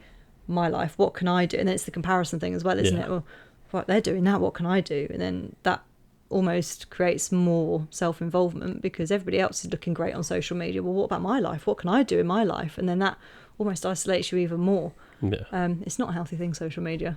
I love it for scrapbooking and being like scrolling back and going, oh, I was doing this time last year, but generally it is a little bit of a poison. It's great for networking as well, though, because I've got that issue where I'm like, I hate social media, like the comparison thing, and a lot of the issues I talk to people about with their mental health is like maybe not caused by social media, but it's not made better by it. It's generally like it's adding to it all. But this podcast is from my social media, and I've met so many amazing people, and I've made so many incredible friends and had so many experiences I wouldn't have had if not for social media. So it's definitely, it's hard to manage, but it is a tool that you can use, but the way it's designed is awful. Well, it's addictive, isn't it? Yeah, it's addictive. Life of the Robinsons, or whatever that expression is, where you're constantly comparing yourself to your next door neighbour. It's just, it's not the best. It's not the best. And unless you've explored your mental health in whatever way that is, whether it's therapy, whether it's running an ultra marathon or going up a mountain, you know, we all have different ways of coping with things. It's quite difficult to realise that actually you can end up in a bit of a downward spiral, I think, with it, unless you are aware of your own mental health and you are well trained enough to get yourself out of holes, which I think is why endurance events are so good. Like, they're obviously brilliant for your fitness, depending on how far you take it. Maybe not so great for your joints, but they're obviously great for your physical body, but they are fantastic for your mental health, because you do end up in moments where you think, oh my God, like, I can't do this, or what am I thinking? And you really do go to some dark places in some of these things. But ultimately, most of the time, you dig yourself out and you think, well, if I can overcome that and feeling like that in this situation, when it's raining and I'm cold and I've got blisters and I'm this and I'm that, I can definitely do it in work. I can definitely do it when someone's having a go at me. I can definitely do it when I'm just having a general bad day. So it is, I know lots of people put the onus on, oh my God, you must be so fit because you do this, this and this. But actually, I think a lot of it is really good for your mental health, and a lot of people should probably talk about that more than your physical body lots of the time. It's certainly helped me and the people that I know. I mean, I know lots of people that took up OCR, I think mainly because they were struggling with whatever they were going through at the time, and it just got them out of a really dark moment. And I think there's something quite lovely about that, really. Just go and batter yourself up a mountain or around a trail, and everything seems okay in a way. Yeah. So yeah, it's very good for your mental health, I find. I'm sure you're the same. You have a bad day and you think, I'm going to go for a run. I'm going to go for a run. And you absolutely beast yourself and you think, well, whatever everyone's worrying about, it's nowhere near as hard as that was. It's fine. Yeah. That is pretty much what this podcast is about. Like, it's always, I'm going to talk to really interesting people about the really amazing things they've done, and I'm like, we've just spoken about mental health for 2 hours. Because I haven't even asked you properly about Mongolia, and I'm like, God, I'm fascinated by that. So like, let's go into that. Let's go into the actual, like, what happened in Mongolia. What happened in Mongolia? How much time have you got, and what would you like to know? What sort of thing do you want to know about?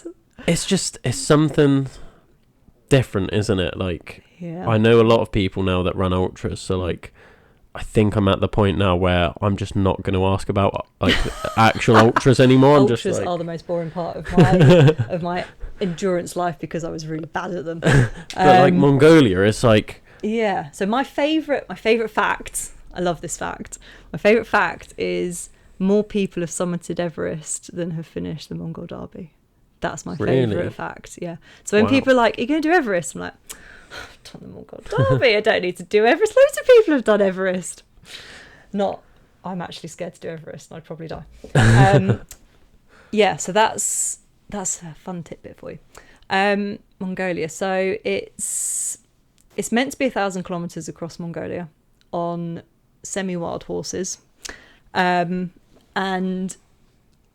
it's based on the Genghis Khan postal route. So the idea that you were given a little message here, and then you'd ride a horse as fast as you can to this station, then you'd hop off and get on another horse, so it's got replenished energy, and you would basically ride across Mongolia with your little message until you got to its destination of usually about 1,000 kilometres. So it's based on that. So you start on one horse and then you ride 30 to 40 kilometres as quick as you can, navigating yourself with a little GPS and a map that's about 100 years old. And the maps were not particularly useful, I think, is probably the best way of putting it. Like, the whole thing was so well organised, but the maps were, you'd be going along, you'd be like, hang on, this river's not on this map. And you'd be met with this river and you'd be like, how the hell do we get across this river on this horse? It doesn't want me on it. What do I do? And you'd have to figure it out as you were there. So you do that and you do 40 kilometres and you get off, have your horse checked because the vets are at each station to make sure your horse is okay, and that you've not ridden them too fast or too hard for that horse. And then you jump off and you do it again, and you do it again, and you do it again. And if you make it to a horse stop at night time, then you camp there and you get fed and you're happy and you're fine. If you don't make it to a horse stop, you have to camp and find a random family to stay with in the middle of the steppe who don't know what's going on. So you're kind of going, hi, or Sambanu as it is in Mongolia, and they don't speak English to people because why would they? You're in the middle of nowhere in Mongolia. And you're trying to communicate with these humans. Like, imagine going up to somebody, like, I don't know, in the middle of the Highlands and just going, hi, can we stay with you? We're just, we need somewhere to eat and sleep. They'd probably be like, who are you? Why are you here? What? These people in Mongolia are like, okay, yes, come here. And they would feed you. And these people have nothing. Like, they literally have the clothes on their back and whatever animals they're making a living off. And they would welcome you in. Most of the time, there were a couple. They'd welcome you in. They'd feed you with goat's head and sheep's intestines and all sorts, and they'd let you sleep on their floor. And they were beautiful, beautiful people. But that is the general premise. It's kind of a race across Mongolia as quick as you possibly can on these feral horses, as if you were Genghis Khan's messengers. And it's amazing. You can't describe it. It's a bit like ultras, really. You can't describe how wonderful but how horrific it was at the same time unless you've done it. There were days when I was on a horse, and you'd be on a horse and you would just be galloping as quick as you possibly can, and it would be going down holes, but it would be just, sorting itself out. You'd be like, this is incredible. I've never ridden a horse like this. Like, it's just complete freedom. You feel like you're flying. And then there would be days where you would get thrown off in the middle of nowhere, and you'd have to go and catch your horse, and you'd be like, why the hell am I doing this? Like, this is a nightmare. That horse has got all of my kit. It's got my sleeping bag, and I might never catch it. And I've still got 4 days left. Like, what am I doing? So there were definitely lows and highs, and some of the things that you end up experiencing, like one of my horses disappeared overnight because we were camping. I didn't tie him up strong enough, or whatever happened, and he escaped and he disappeared overnight. I was like, I have no horse, and I'm like 10 kilometres from any horse stop where I can get another horse, and you're surrounded by mountains, and we were in like the mini Gobi Desert. What do I do? So I pick up all my tack, and I'm like lugging all my gear back with me, because fortunately it didn't have the tack on still, because otherwise I would have been a bit stuck. And I'm lugging all this gear back. I think, God, I've got 10 kilometres to walk back. Like, I'm in all my riding gear. It's absolutely sweltering hot.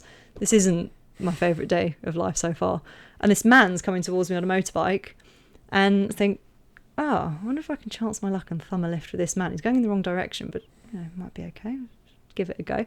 Doesn't speak a word of English, this man, obviously. And I'm pointing to my GPS on my map, like, here, to take me back to the horse stop to get another horse.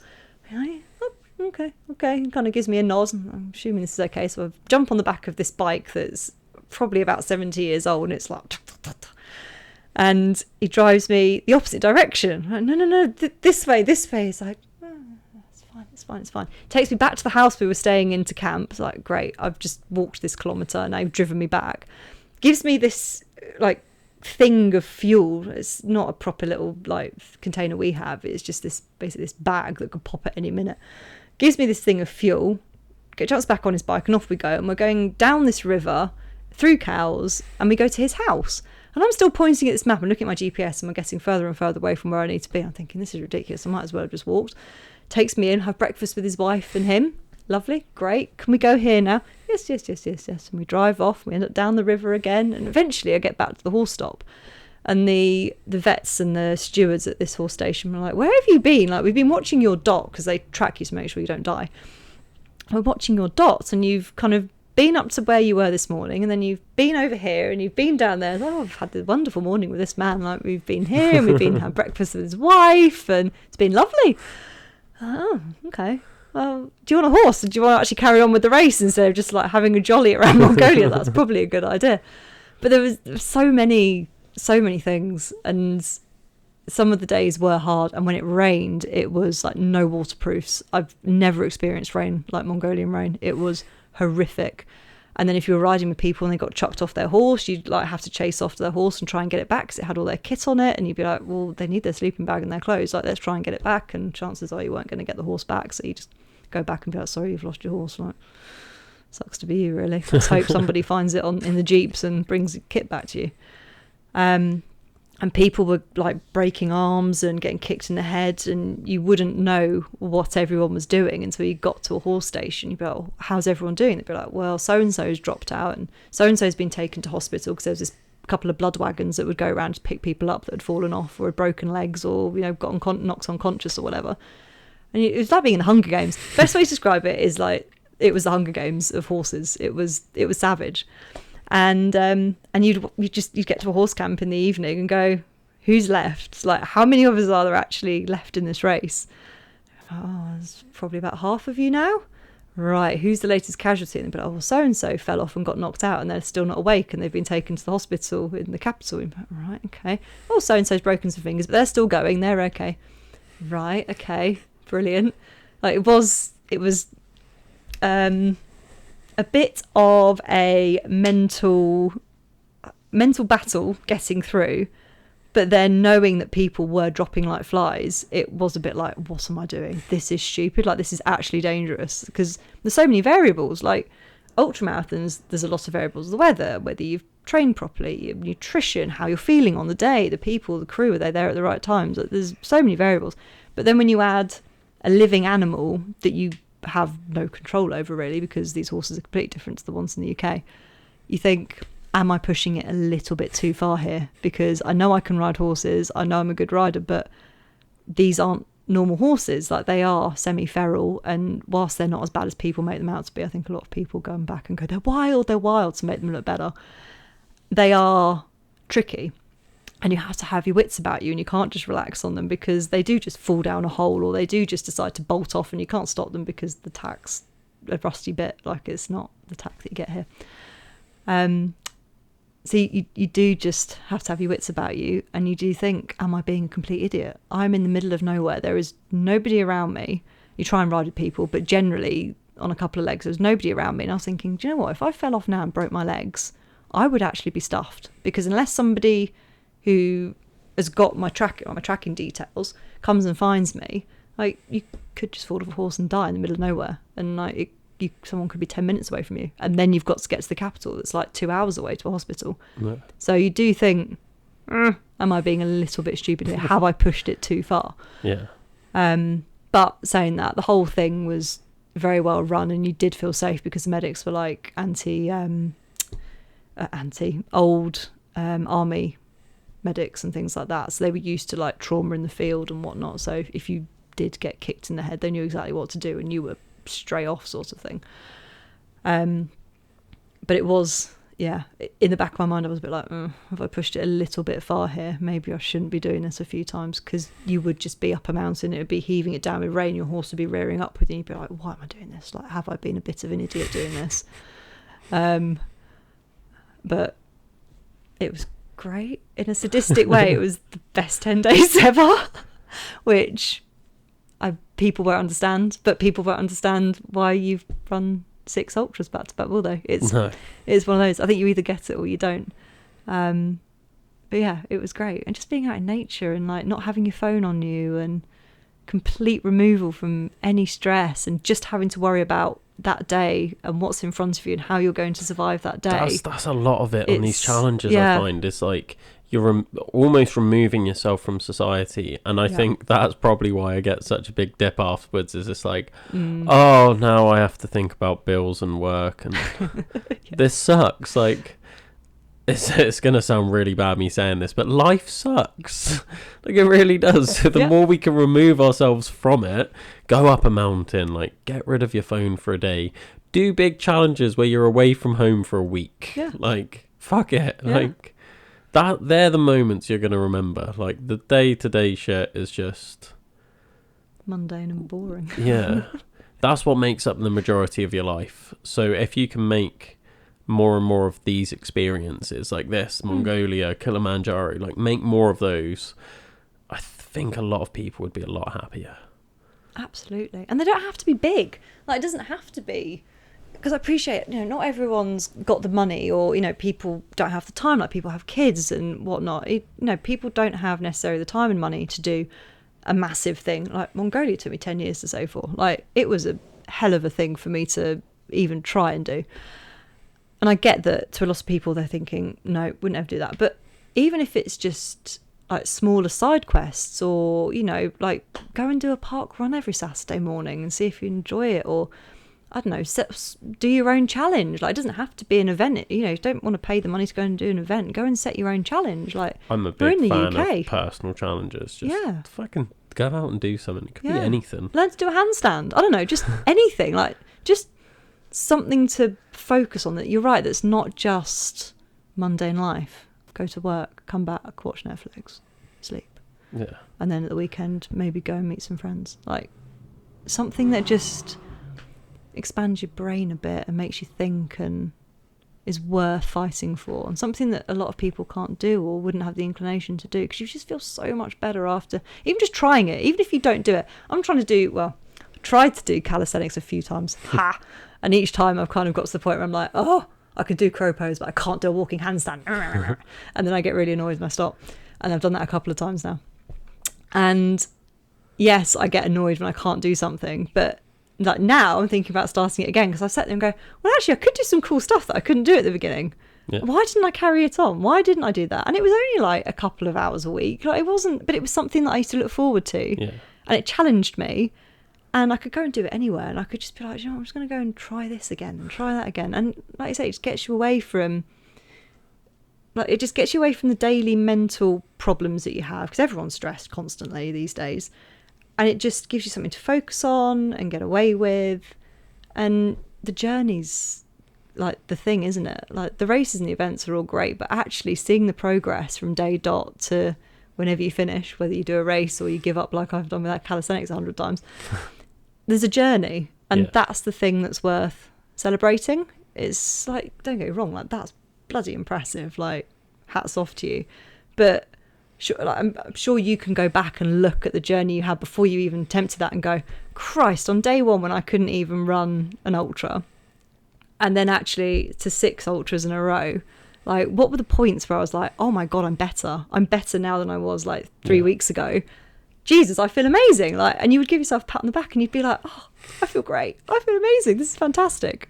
And that's just like, that is an accumulation of everything you've achieved and worked for. Yeah. And you can celebrate it. That is your celebration. Like, it's the journey that's the thing. Yeah. I think people need to appreciate that. It doesn't need to be an ultra, but just doing a little thing each week to improve yourself is like huge. These big challenges are never like the thing. The thing is the building up to it. That's what's going to take them more time. Like, not necessarily like the training, because I don't want that to be confused with what we were saying earlier of like, oh, you got to go to the gym and you got to get strong to be able to do these things. It's like, yeah, you do, and that's part of it, but it's like, it's the progress, the process of it all. Like that was awesome, and I enjoyed that because that was a celebration of everything that I'd done. And I think people are used to me being miserable in events because a lot of my events were building up to that, so it was never good enough, because I'm like, this is just training. Like, in my head, I'm like, this is just training. The 100, that's another factor in it. It was like, I didn't enjoy it because that was training for my 300s. And it's like, when I got to the 6, it was funny because I had different people run with me all the time, and there were people that start running with me on like day 4, day 5, day 6, and they'd be like, oh, like, we got told to expect that you weren't going to be in the mood to talk, and like that you'd be completely like miserable by now, and we're just here to like make sure you're okay. And I was like, yeah, no, like, I'm great. And they're like, I've never seen you this chatty before. And I'm like, I'm having the time of my life. Like, this really is like a celebration of like the shit I've been through this year to get here. Like, that's it. Like, this isn't the hard bit now. And I think that's what I mean in my challenges of like, I don't need support on that bit, because yes, it's physically and mentally hard at times, but like, really, it's not that hard. Like, it's not if you do the work. If you do the work, and like you say, if you do, because similar to you, I do events because otherwise I won't train properly. Like, I have to pay some money and be like, I have to go to that now because I paid the money. Otherwise, and be like, oh, I don't have to go and run 10k today. It's fine. But the building up of that and doing the events, that was progress, and that was the journey. And you know, you don't have to enjoy it, as you say. You can be miserable. It's, each to their own sort of thing. But it's appreciating the little wins in between each one.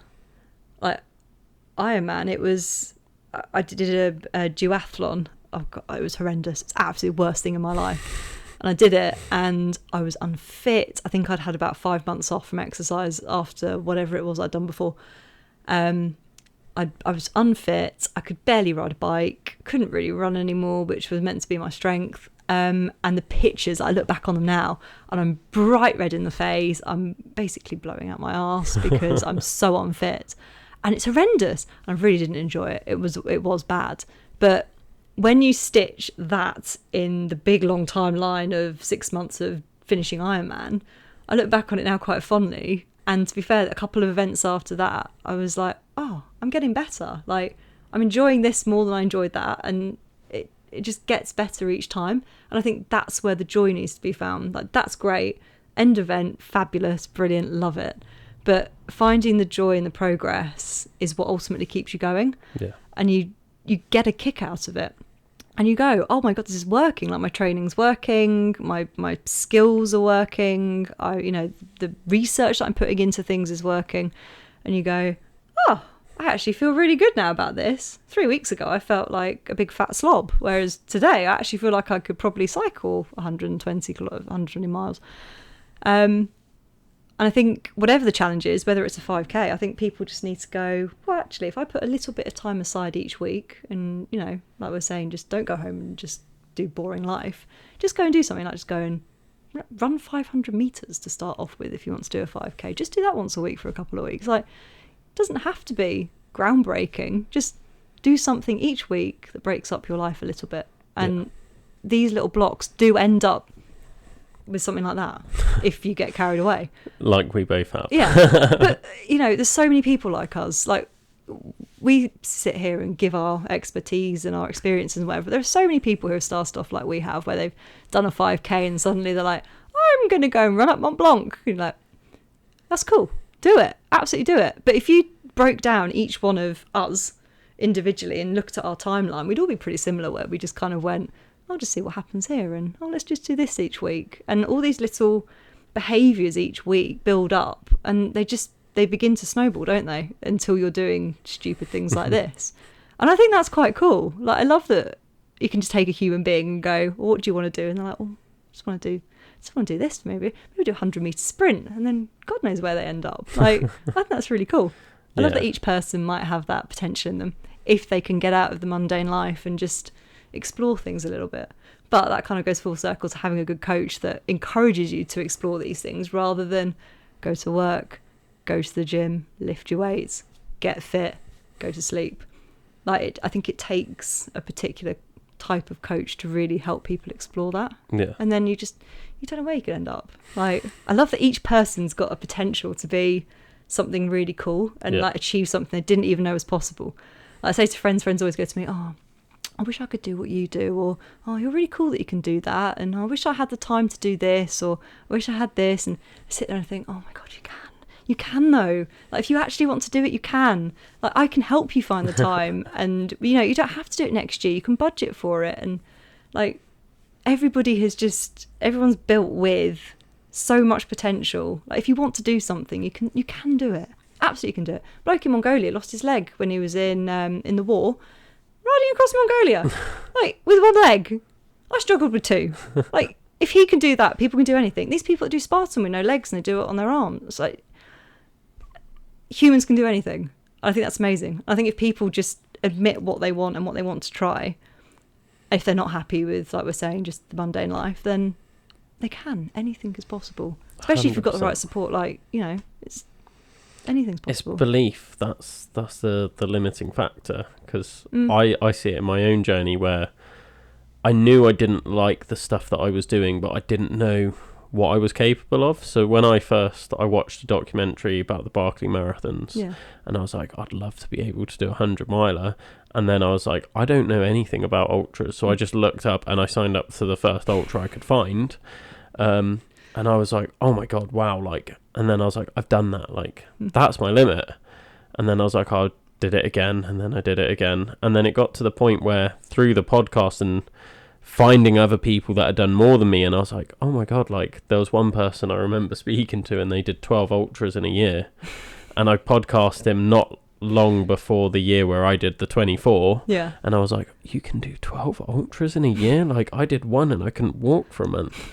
But before that, it was like I spoke to someone that had done 6 ultras in 6 months, and I was like, what? Like, that blows my mind. And then it just got to the point where I was surrounding myself with these people, and it was becoming more and more common. And I was like, well, if they can do it, then surely I can. But like, how do I do it? And then someone suggested, oh, why don't you do the 6 in 6 days? And I was like, that could be a thing. Like, how do you do that? But like, now it's in my head. I'm like, it wasn't something I even considered, right? Like, it was just like, people can do that? Like, now I'm finding out about people like running the length of Africa, and I'm like, what? Yeah, or Mitch. Yeah, Mitch. Let's climb Everest, but let's also swim the channel and cycle across basically half the world. Okay. Yeah.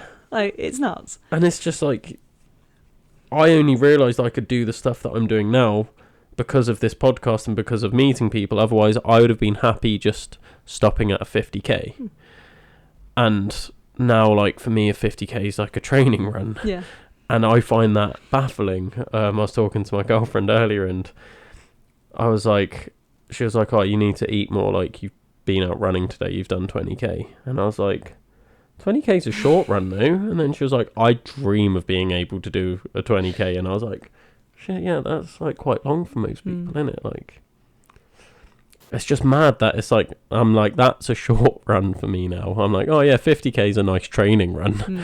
Like, but like I said, it's all down to that belief in yourself of like, well, I can do these things. And it's like, you are limited by what you believe you can do. These people don't, they might see you do it, but you're one example in their life, right? They're not like, well, lots of people do this. Yeah.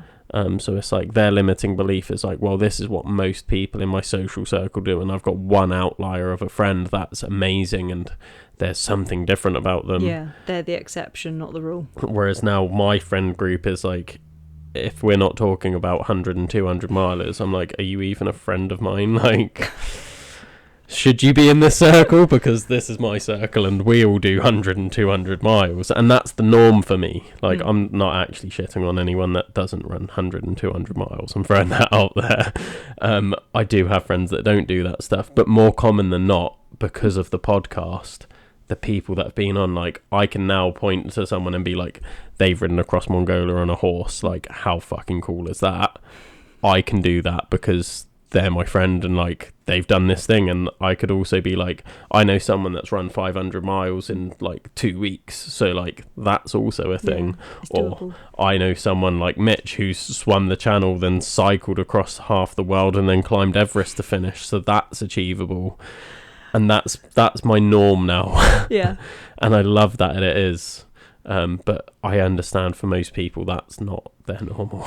But no, it's not. And I think community is a massive thing, isn't it? They do say, you know, don't surround yourself with people if you don't want to be the same as them. Like, always surround yourself with people who you aspire to be, or, you know, you want in your life.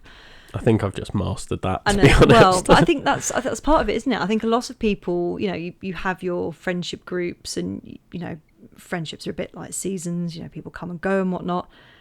And I think people forget that actually you are allowed new friends and you are allowed new communities. And, you know, if you want to go and run 100-miler, the best place to be is in a group of people that have achieved that. Like, if you want to do it, the best thing to do is go and find someone that's done it. Like, I've started my coaching thing, which is not dissimilar to yours, but it's for women who just don't have time, because that seems to be the all-round excuse generally.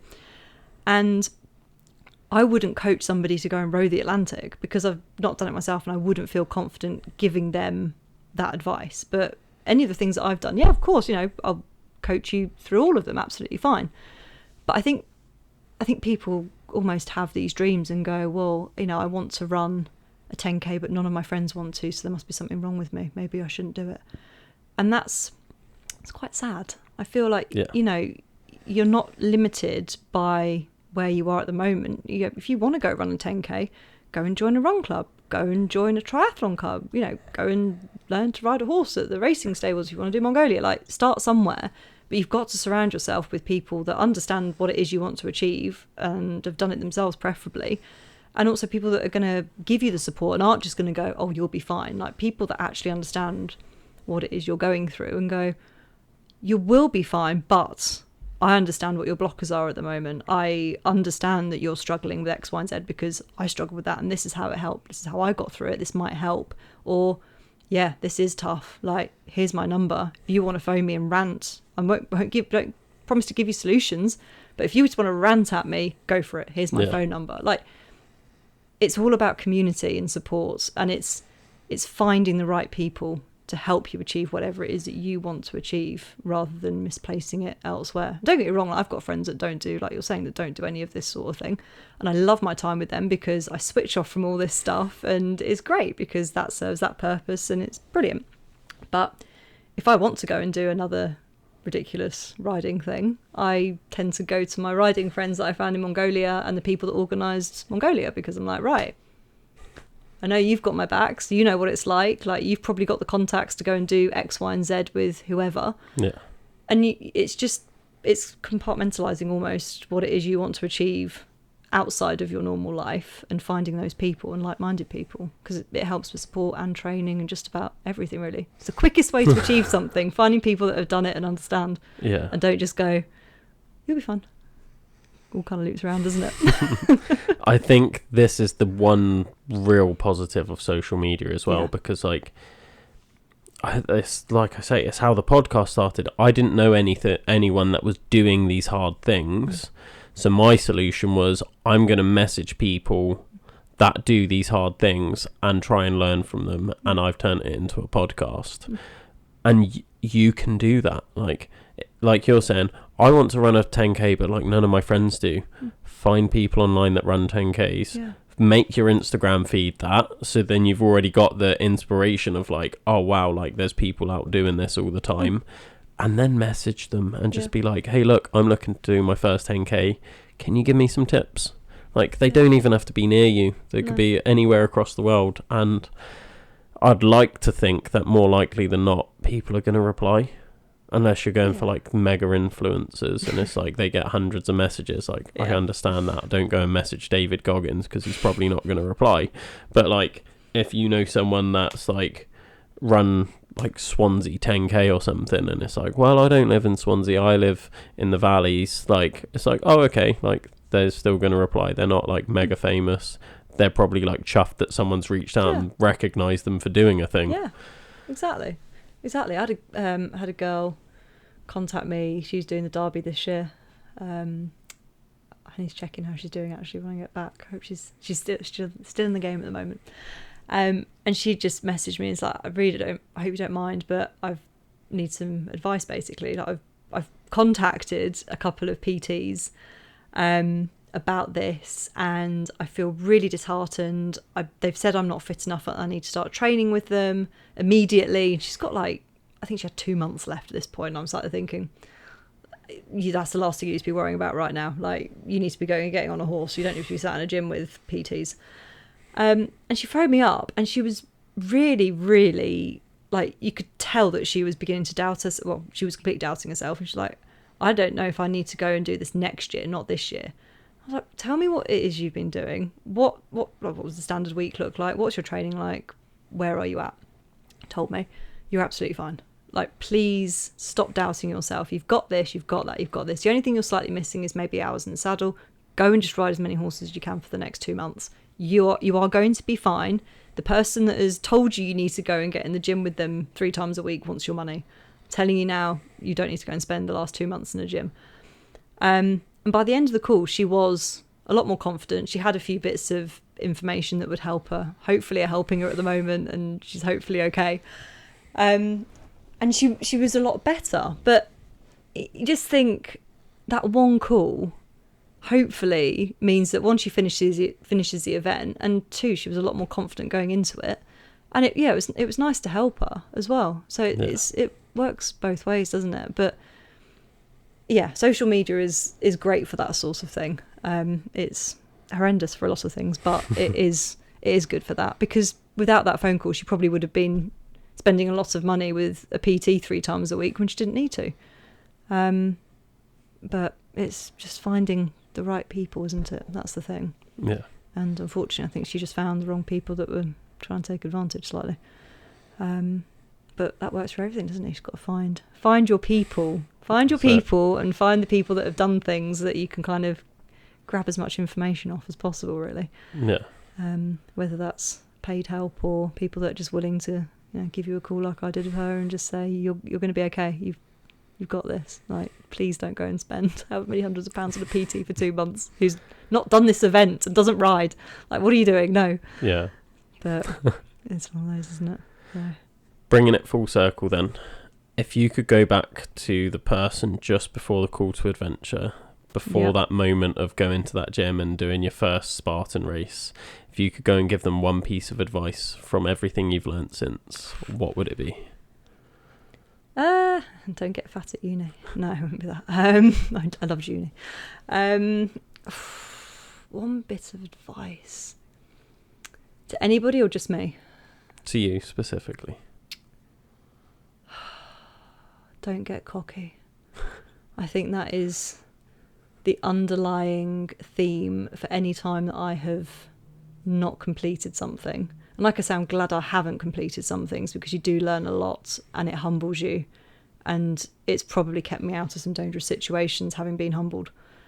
But I think don't get cocky, and don't take your body for granted as well, because I started these things when I was 23, it would have been about 23. And you're young and everything works, and you kind of train, don't you? You don't really look after yourself. You're kind of focusing on, the volume I'm doing. Woo, we're doing a race every weekend. I'm amazing. Blah, blah, blah. And I know it's cliche, but it does catch up with you. Yeah. And I can't go running for miles and miles and miles as much as I used to be able to, because my knees are a bit especially with all the riding. So yeah, it would be don't get cocky, and don't get overly confident when you are progressing, because like we say, there's always someone that's done something better. There's always more that you can do. But equally, you need to look after yourself. Don't get carried away. Don't get cocky in events and with training, and don't get carried away with what it is that you're doing, because a clock only has so many ticks in it, or whatever the expression is. Yeah. Like, your body is not an infinite source of everything forever and ever. It does begin to wear out. So I probably would have looked after myself a lot better in my 20s than I do now, because I do mobility and stretching, and I do rest, and I do look after myself, and I do eat properly.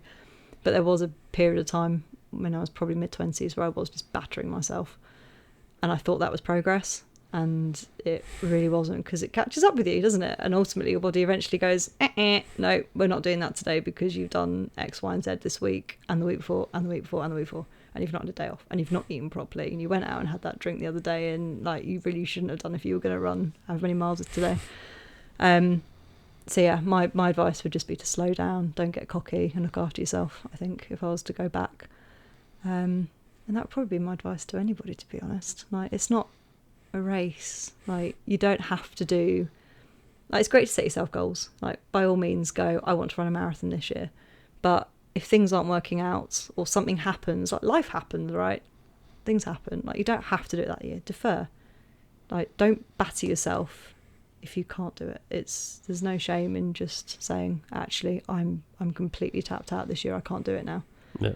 It's not worth it in the long run, because we all do get older, unfortunately. It does happen. So yeah, slow down, look after yourself, don't get cocky. Would probably be mine. What would yours be to yourself? Oh, I've never actually been asked that. There you go. Just enjoy it. That's been a big thing for me, is when I look back and I haven't enjoyed things, and I'm just why didn't I enjoy it? Where's all that pressure come from? And just fuck it off. You only get to do these things once. You could do the same race the year after, say. It's going to be a different race. There's different people there, different weather conditions, different you. You've had different build up to it. Every time is different. So just enjoy it, because you're doing it once. That'd probably be mine. That makes me sad though that you've not enjoyed some of them. Oh, that's just me. I've struggled with my mental health for so long that I've almost put that expectation on myself of, well, I have to do this now. And it's this is just part of it. And like I said, where it's building up to the training, I do generally enjoy it. The looking back and being, I hate saying it, but I am getting to the point where I'm proud of myself for doing these things and getting through these things. That's always been hard for me. So I think a lot of it's just my own approach to things. And I'm just at the point now where I'm I'm not going to do it if I'm not enjoying it anymore. If I'm not enjoying it, what's the reason for it? Is it a pressure thing? And if I just sack that off, am I good to keep going? Or is it actually there's something deeper here that I need to address, and figuring that out? Because a lot of the times when I haven't really enjoyed things, it's been other things that have been going on in my life. And I'm this is meant to be my escape, and it's not being.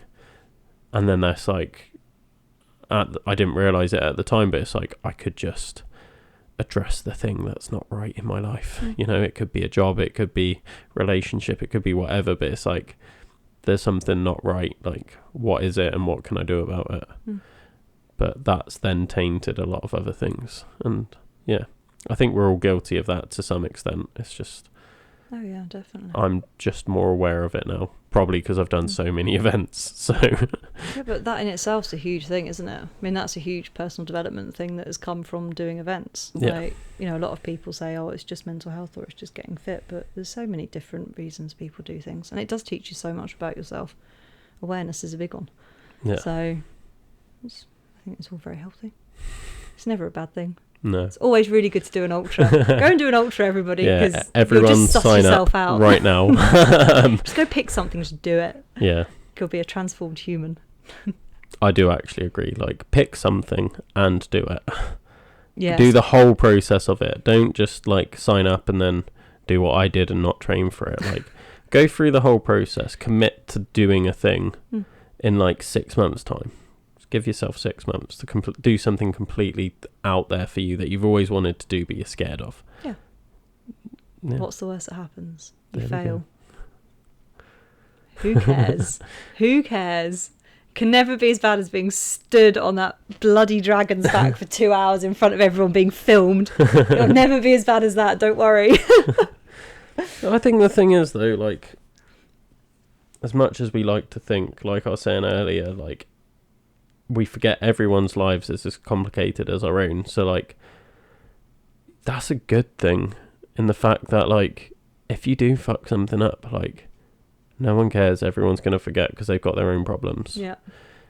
And it's also humbling in a way because it's like, oh my God, I've done this big thing. And it's like, yeah, but no one cares. Yeah. And it's like, okay, cool. Like, I needed that sometimes of like, no one actually gives a fuck what you're doing, Will. Like, no, literally no one. No, not really. I had a friend, so in the height of doing, I think I was doing ultras at the time. I say ultras, they're not ultras compared to what you do, but I was doing like 70 to 90 miles. And at the time, like, I've got a very good group of friends and they're very supportive and they're great, but I don't think it had ever logged in their mind what I was actually doing. And they've always joked, oh, Amelia, you've got so many bloody hobbies and, like, you know, you're all over the place. I was doing all these races and I was putting it on social media, kind of like a spur myself on sort of thing.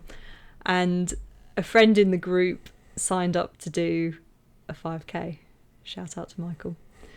And everybody went absolutely, they were like, we'll support you, we'll donate to your charity, we'll do this, we'll do that. And I started thinking, I've literally ran 70 miles 2 weeks ago and didn't even get a well done. Like, I just got a like maybe on a post, if that. Set expectations, isn't it? Yeah. But it was a bit like, oh, no one cares. And that was very, like, I still joke about it now with them. It's humbling, isn't it? Yeah, but we laugh about it now. Everyone goes, oh, Mike with his 5k, like that mighty 5k that he did. And to be fair, it was an achievement for him. Like, great. And since then, you know, he's done longer distances and whatnot. And I think I've done a run with him actually. And but at the time, I was a bit like, oh, nobody cares unless you like actually go and tell people, like, speak to people about it in the flesh. No one's really thinking it's that important, and they just all kind of get on with their own lives, and that's what it is. And ever since I was like, yeah, no one does care. Like, and that's such a good thing. Oh, it is. No, it's great. Because if you had said that to me, probably like before I did the 100-miler, I probably would have had like a bit of an existential crisis of like, fuck, no one cares. What do you mean no one cares? Like, I'm doing this really big thing and like no one cares. But I'm at the point now where I'm like, good. I'm so glad people don't care because now I can like fuck it up if I want and no one will care. And this time next year, everyone will forget about it. Yeah. And like, I could be doing something else or like, I could be trying again and like, no one will care. And I think that's what everyone needs a bit of is no one gives a fuck about your life. So just fucking go and live your life. Do it. Just go and do it. Doesn't matter what it is. Doesn't matter how embarrassing you might think it is. You might be really into, like, I don't know, like pogoing or something. Fucking who cares? No one cares. No. They might make like little comments, but that's just them being a dick. And the people that do are usually either jealous or they're so narrow-minded that they can't actually appreciate there's more to life than just doing what, you know, society prescribes us. You know, go and have a job. If you ask them like what they do in their spare time, they're like, oh, go out clubbing on a Friday and a Saturday. Yeah. Well, not clubbing. How old am I? Clubbing, is that even a thing anymore? Yeah, I go out and I do whatever at the weekend with my friends, and I do work every week, and I've got 5 kids, and I've got this, and like, okay, all right. So why are you chastising somebody for actually having something that's really unique about them, and really cool and really interesting? Like, shush. Don't put them down. Leave them alone. I found this funny. It's kind of relevant. I've had like quite a few of these over the years, but this was the first one that I just found funny, like hate comments on YouTube. From like just the podcast clips. Okay. And I was just talking about something of like similar to what we're saying of, like just take that pressure off yourself, like do enjoy the process. It was along those lines. And someone was just like basically calling me an idiot and being like, oh, it's better to be thought of as an idiot than open your mouth and prove yourself as one. And then he just followed that up with, we don't need another out of shape podcaster telling us how to live our lives. And I was like, you clearly know nothing about me. Like, you've seen this very short clip of me talking about not setting big goals and just enjoying the process of it. And you felt so strongly about that one thing that you thought it was appropriate to leave a fucking horrible comment. That's obvious, because I find it funny because I saw it as I was running a 50-mile race and I'm being called a fat out of shape podcaster, and I was like, yeah, cool, you crack on with your sad little life, mate. He's like, probably sat there with his pack of Oreos and his pint of beer and his beer belly. I wouldn't worry too much about it. I found it so funny. And I think that's how everyone should see comments like that. It's just funny because, like, there's going to be something that's not right in your life, and I hope you get the help you need, but, like, don't be a dick. But it's also not real. Like, it all kind of, like, YouTube, Instagram, whatever it is, it all kind of goes into one big ball of anything, whether it's comments or videos of people saying, oh, I just ran my first marathon and I ran it in under 3 hours or whatever. Like, none of it's real. None of it's real at all. And this is what really winds me up. It's just that some person there judging somebody based on, like you say, nothing, doesn't know you at all. Why bother? People putting stuff on social media that's giving people, like, lack of confidence before they even started, because they're going, oh, well, I ran this in this time and it's my first go. That's putting people off. Like, it's just toxic. The whole thing is toxic, and it's really annoying because, like you say, it's great for networking, it's great for people asking people a quick question and, you know, getting that support if they need it from further afield, but it's just tainted by plonkers like him and people showboating, but not in a realistic way to make people, like, think less of themselves. I had a friend who ran, I think it was, I want to say half. It was a while back now. It was when Instagram was kind of like just starting to, just pre-COVID, so just as Instagram was starting to kind of become this huge thing. Ran a half marathon. She didn't particularly enjoy it, but, you know, hats off to her. She did it and she's like, oh, I don't really want to do that again. Great, fine. You've achieved it. You set out what you did to do. And then I'd obviously been following all these accounts, to, like we were saying, to kind of meet people or get tips and blah, blah, blah, blah. And I don't ask people what the times are on things because I don't really care unless that's a specific goal. But generally, did you finish it? Did you enjoy it? They're kind of the two. Woohoo. If we did those two things, we're on to a winner. So I didn't ask her what her time was, and she brought it up in conversation saying, oh, I did that half marathon this time, and so put something on Instagram saying they ran it in this time, and I liked it, and now I get shown all these people being shown, like, what their PBs were at this half marathon shot, and it's really sad because that was my first half marathon, and all these people are running their first half marathons like 15 minutes quicker. I was like, yeah, but you don't know if that was their first half marathon for a start. Might not have been, might be lying about that. You just don't know. Like, don't look at it too much, because now she's disheartened to go and try something new because she's like, well, I might not do it as quick as other people, or I might not be as good as other people. It's like, but they've not shown you the journey. They've not shown you the journey, and they've not told you what the hard things were. They've just shown you the highlight of, I did a half marathon this time. Yeah. Please don't look into it too much. I could post right now, like, I could sign up for a marathon, do a marathon, and then be like, oh, like, look at this time on my first marathon. Yeah. And it would be true because I've not run a marathon, but that's ignoring the fact that I've done so many ultra marathons. Exactly. And it's like, it's not realistic. No. Like, and it's sad. It annoys me a little bit.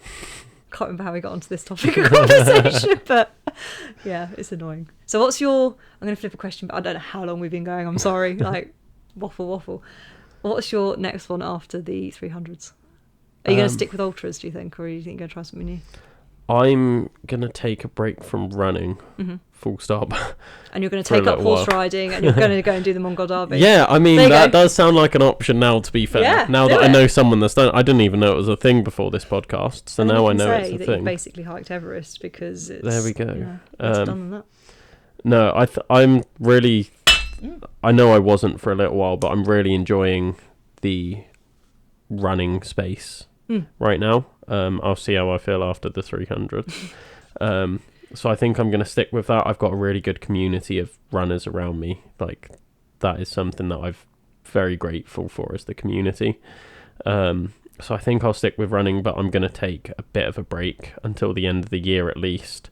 And I'm going to focus on strength work. I also do like a little bit of strongman at the moment. Yeah. So I know there's a competition on October. Whether I'll be ready for it straight after running 300 miles, who knows? Probably not. I'll probably do it anyway because it's me. But I want to focus on my strength till the end of the year. Put a little bit of weight on and just, get strong as fuck, basically. And then I think I'll go into maybe some speed work, do the shorter stuff, like 5Ks, half marathons, somewhere in that range of like, let's see how fast I can get for a bit and do something different within the same space. I think I just need a little bit of a break from the longer stuff. I think I've pushed it quite a lot. Are probably thinking the same thing. We're like, help. So I think I tend to take on too much at once, and I'm like, I'm going to do, because I literally have the past 3 weekends have been a bit wild. So like, it'd be a month ago now, but I did a strongman competition. The week after, I did a trail half marathon, like a really hilly one. It was brutal after not having really run properly in ages. And then last weekend, I did a 50 miler. Yep. And it's like I'm trying to do the strong stuff, the faster, shorter trail stuff, and the longer stuff all at the same time. And I think my body's just a bit like, can you just chill out for a little bit? What are we training for? Yeah. Like, which one do you want to do?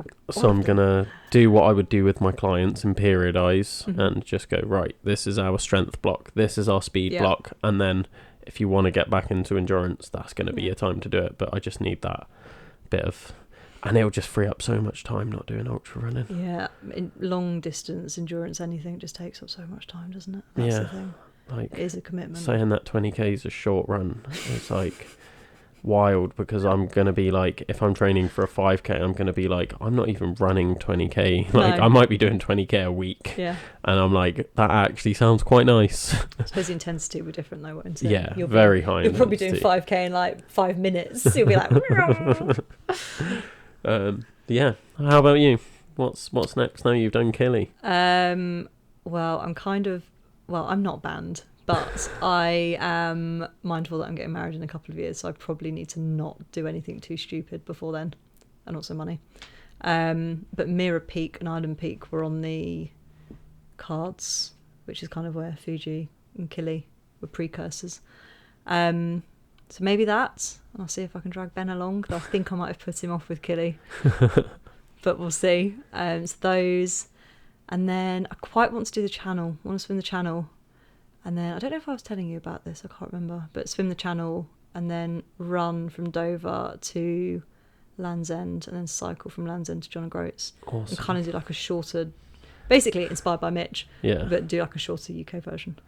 But swimming the channel is quite scary on its own, so I need to figure the logistics out of that one. And also decide if I will die or not, because that is the first thing I think of when I sign up for anything, is what's the chance of me dying on this? It's kind of why Everest isn't probably ever going to happen. I think Mira Peak and Island Peak will be where I tap out height-wise. I'll be like, that's enough. So yeah, maybe that. But it's quite a long wait list for the channel. I didn't realise. It's like 3 years to get a boat to try and get you across. It's nuts. So yeah, maybe that. So when I start planning that, I'll give you a shout and you can come and do a cycle or a run with me on one of the days, 2 of the days. Yeah, that'd be awesome. I'll do that. There you go. Sounds good. All right. Thank you so much for coming on. I really appreciate your time. Thanks again for listening to another episode of the Adventure Athletes podcast. If you want to find out more about what we do at Adventure Athletes, head over to adventureathletes.co.uk and you can sign up to all of our events. You can sign up for coaching both in person and online. You can sign up for sports massage. You can sign up for outdoor activity days like the National Three Peaks and get guided by one of our expert guides. So just head over to adventureathletes.co.uk and don't forget to help us spread the word of the podcast. Give it a like, give us a follow, give it a share it with your friends, your family, your mum, your dad, your cat, your nan, everyone you can imagine, because the more views and the further we spread this podcast, the more I can keep this going. There's been a few times in the past 3 years where I've been so close to giving up, and it's all been made possible by you guys and your guest recommendations and giving us listens, giving us support so we can keep going. The more we can spread this, the bigger and better the podcast can get. Until next time, guys.